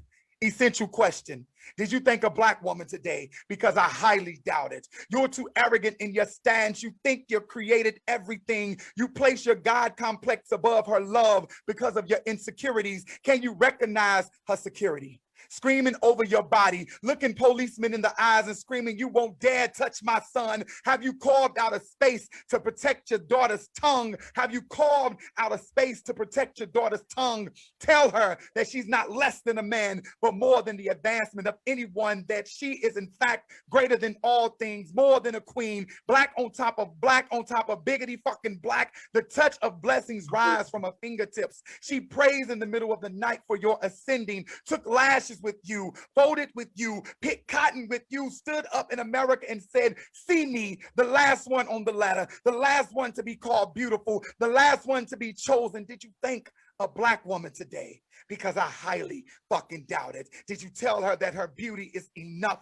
Give her your mother's prayers. Fight for her. Refuse to allow someone to disrespect her. Do you believe what's on the news? Have you worshiped at the God inside of her? Have you told her she is the masterpiece? What is a Mona Lisa when you have a Nefertiti sitting on the throne next to you? How nothing moves unless she gives it command. How you are everything to everyone and nothing to yourself, sister. Did you thank a black woman today? Stood erect when she walked past, ran for the door because a queen touches nothing and opens nothing but her third eye. So did you thank a black woman today? Dear white women, did you thank a black woman today? Because I highly fucking doubt it. Did you allow her to be part of your feminist movement? Or did you make her take the back seat, acquiesce to your command, use her love for your ascending, backstab her in corporate America? She reminds you how you don't love her consistently, how master loved her and desired her and left you alone in the bedroom. But as soon as your husband don't trust her, you drop her. You only feminist for white women issues. You only agree with her when it benefits you. You only feminist when she's the step 2 to your success. You don't thank black women. You make her choose between her black and her woman. You disguise her success as yours. She kicked ass in the voting booths for you, benefited from nothing, marched with you. She would never be privileged and white and woman, all in the same sentence, always be second tier to your man bashing. When you're done, she would have built your palace on the back of her own army. So did you thank a black woman today? I highly fucking doubt it. Your accomplishments will only be heard in silence. So you will silence her silence, secretly pray she goes back to Africa. Get from around me, you exotic creature. After her, you will attack her publicly, scream at her interjections, cut her off in front of your superiors, get mad at her for siding with her black and her woman. In fact, her black will be too strong. Her cup of tea you can't take. You will be a coffee drinker who always prefer your coffee with a little bit of cream. She will flaunt her blackness too strong. You will complain about her natural hair and her do-rags. Her body won't fit the styling, office stylings of your projections. You will project because you detect too many heads following her. She be too beautiful when she walk past man. They will be too powerful, too strong. She'd be too brilliant. How dare she be beautiful, bold, and black? Attack her, I say. But did you thank a black woman today? I highly fucking doubt it. The same one whose shoulders you cried on when your husband was cheated, when your husband was promoted over you, someone who tortured you, so told you how beautiful you were and how to move. You will steal her and her looks. And they will call you exotically beautiful while calling her black and ugly. She taught you the game and you will play her every single time. Dear white men, did you thank a black woman today? Did you appreciate her politics, her silencing your attacks on rape, her cleaning up of your bullshit, her surrender to your touch to save her sons, her nanny to your bastard children, her wife to your wifeless home, her little something something to your perversions? Did you hold her as you killed her husband, her son, her brother, give her fear in place of her love, beat her, raped her, never stood up for her, go along with the good old boys when she comes up for a promotion? How dare she think she deserves more than the crumbs I scrape off the table on the floor? I would take credit for all her ideas, steal her brilliance and disguise it as white man privilege. Did you remind her how much she covered up for you? Called your wife to masquerade your rendezvous, let you cry on her shoulder when life crashed. You treat her as if you don't need her. You speak of her as if you don't desire her. You demote her as if she's not more qualified than you. So did you think a Black woman today? I highly fucking doubt it. Dear children, dear child, did you think a Black woman today? Go to work and struggle just to get paid, grieved over your behavior, had teachers thinking you don't know any better in school. She cried for you. She know what you face. Scrub those dirty clothes over bathtubs. Hands bleed for you. She makes sure you show up looking your best. Even if it wasn't her best, it was her best. She made sure you showed up looking your best. Even when it wasn't the best, it was her best. Gave you everything. Told you you are a king or a queen. Stand up for yourself. Fight back. But you didn't know every time she walked out into those doors and walked out into that world that she had to fight back against a world who tells her she's nothing, tell her she will always be number two, but she believes in you. Take second job to make sure you in the activities, make sure lights be on and gas be hot, make sure you're well taken care of. She's a better mother than her mother has ever been, but you will stand up in her face and tell her what she hasn't done for you. Give her hell, make her bow to you, make her scream for your time, make her run behind you, you ungrateful human spawn of Satan. How dare you be unforgivable to her wrong decisions for all the right reasons? Did you look her in the eyes and see her struggle? So did you think a Black woman today? I highly fucking doubt it. Dear Black women, did you forgive yourself? Did you thank a Black woman today?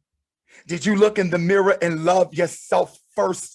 Did you put the oxygen mask on yourself first? Did you dance in the sun to save your sons? Do you stop and just breathe? Breathe. Let the tears fall. Collect the small pieces of God you have left inside of you and others. Did you embrace the God inside yourself? Sit in the middle of a field and pick flowers, your favorite daisies, laugh without restrictions, run bathwater and soak in your greatness, break the chains, attack to your womanhood, roar at the top of your lungs. Have you not begged them to see you today? Have you not begged everybody to just see you today? Demand the room without judgment. Did you allow yourself to be strong in your vulnerability? To be vulnerable in your strength, to rock your afro, your braids, your extensions to your existence? Did you put your Black woman on your tongue and speak life into the mirror? Do you believe in your power? Do you believe in your wonder? Do you believe in your grace, your tears, your fearlessness, your hopes, your dreams, your power, your excellence, your resilience, your motherfucking dopeness, your fucking dopeness? Did you thank a Black woman today? Well, you should. Well, you should, because all of who you are is not something I highly fucking doubt. That's that piece, everybody. Woo! Woo! That's that piece. I wrote that for every Black woman that I love, every Black woman that needs to hear it. Thank y'all every day, all day, for pushing us forward, for being invisible when you shouldn't have been, and for keeping us alive and making sacrifices that others would not have made. And on that note, I want to thank everybody for coming on the show today. I want to shout out Real STL News and Cameron Rose and everybody that's over there for allowing us to get this platform. I want to thank you each, all collectively and individually. I want to thank you, Miss Cheeraz Gormon. I want to thank you, Miss Interpretation. I want to thank you, Dr. Marty Casey. I want to thank you, Surreal Sista. And I want to thank you, Maury MC Carter, for coming on this show and dropping all of these gems and giving all of this life. I want to shout y'all out. Thank you so much. And on that note, everybody come back into the room in about 5 minutes and we're going to do the after show. It's going to be like 10 minutes. I know this was a good one. So we're going to turn this music on and we're going to dance it out. Thank you all for chilling with us for Sunday Spitters. Once again, make sure you hit those cash apps. When you in the rewatch, you rewatch this, hit them cash apps, because this was an amazing show. Shout out to y'all and the music. Come on up in here and thank you coming from Sunday Spitters. I should have had MC Spit It, cause she's the MC and a spitter. I see y'all later in the room. Come on. Hey, peace everybody. Yeah.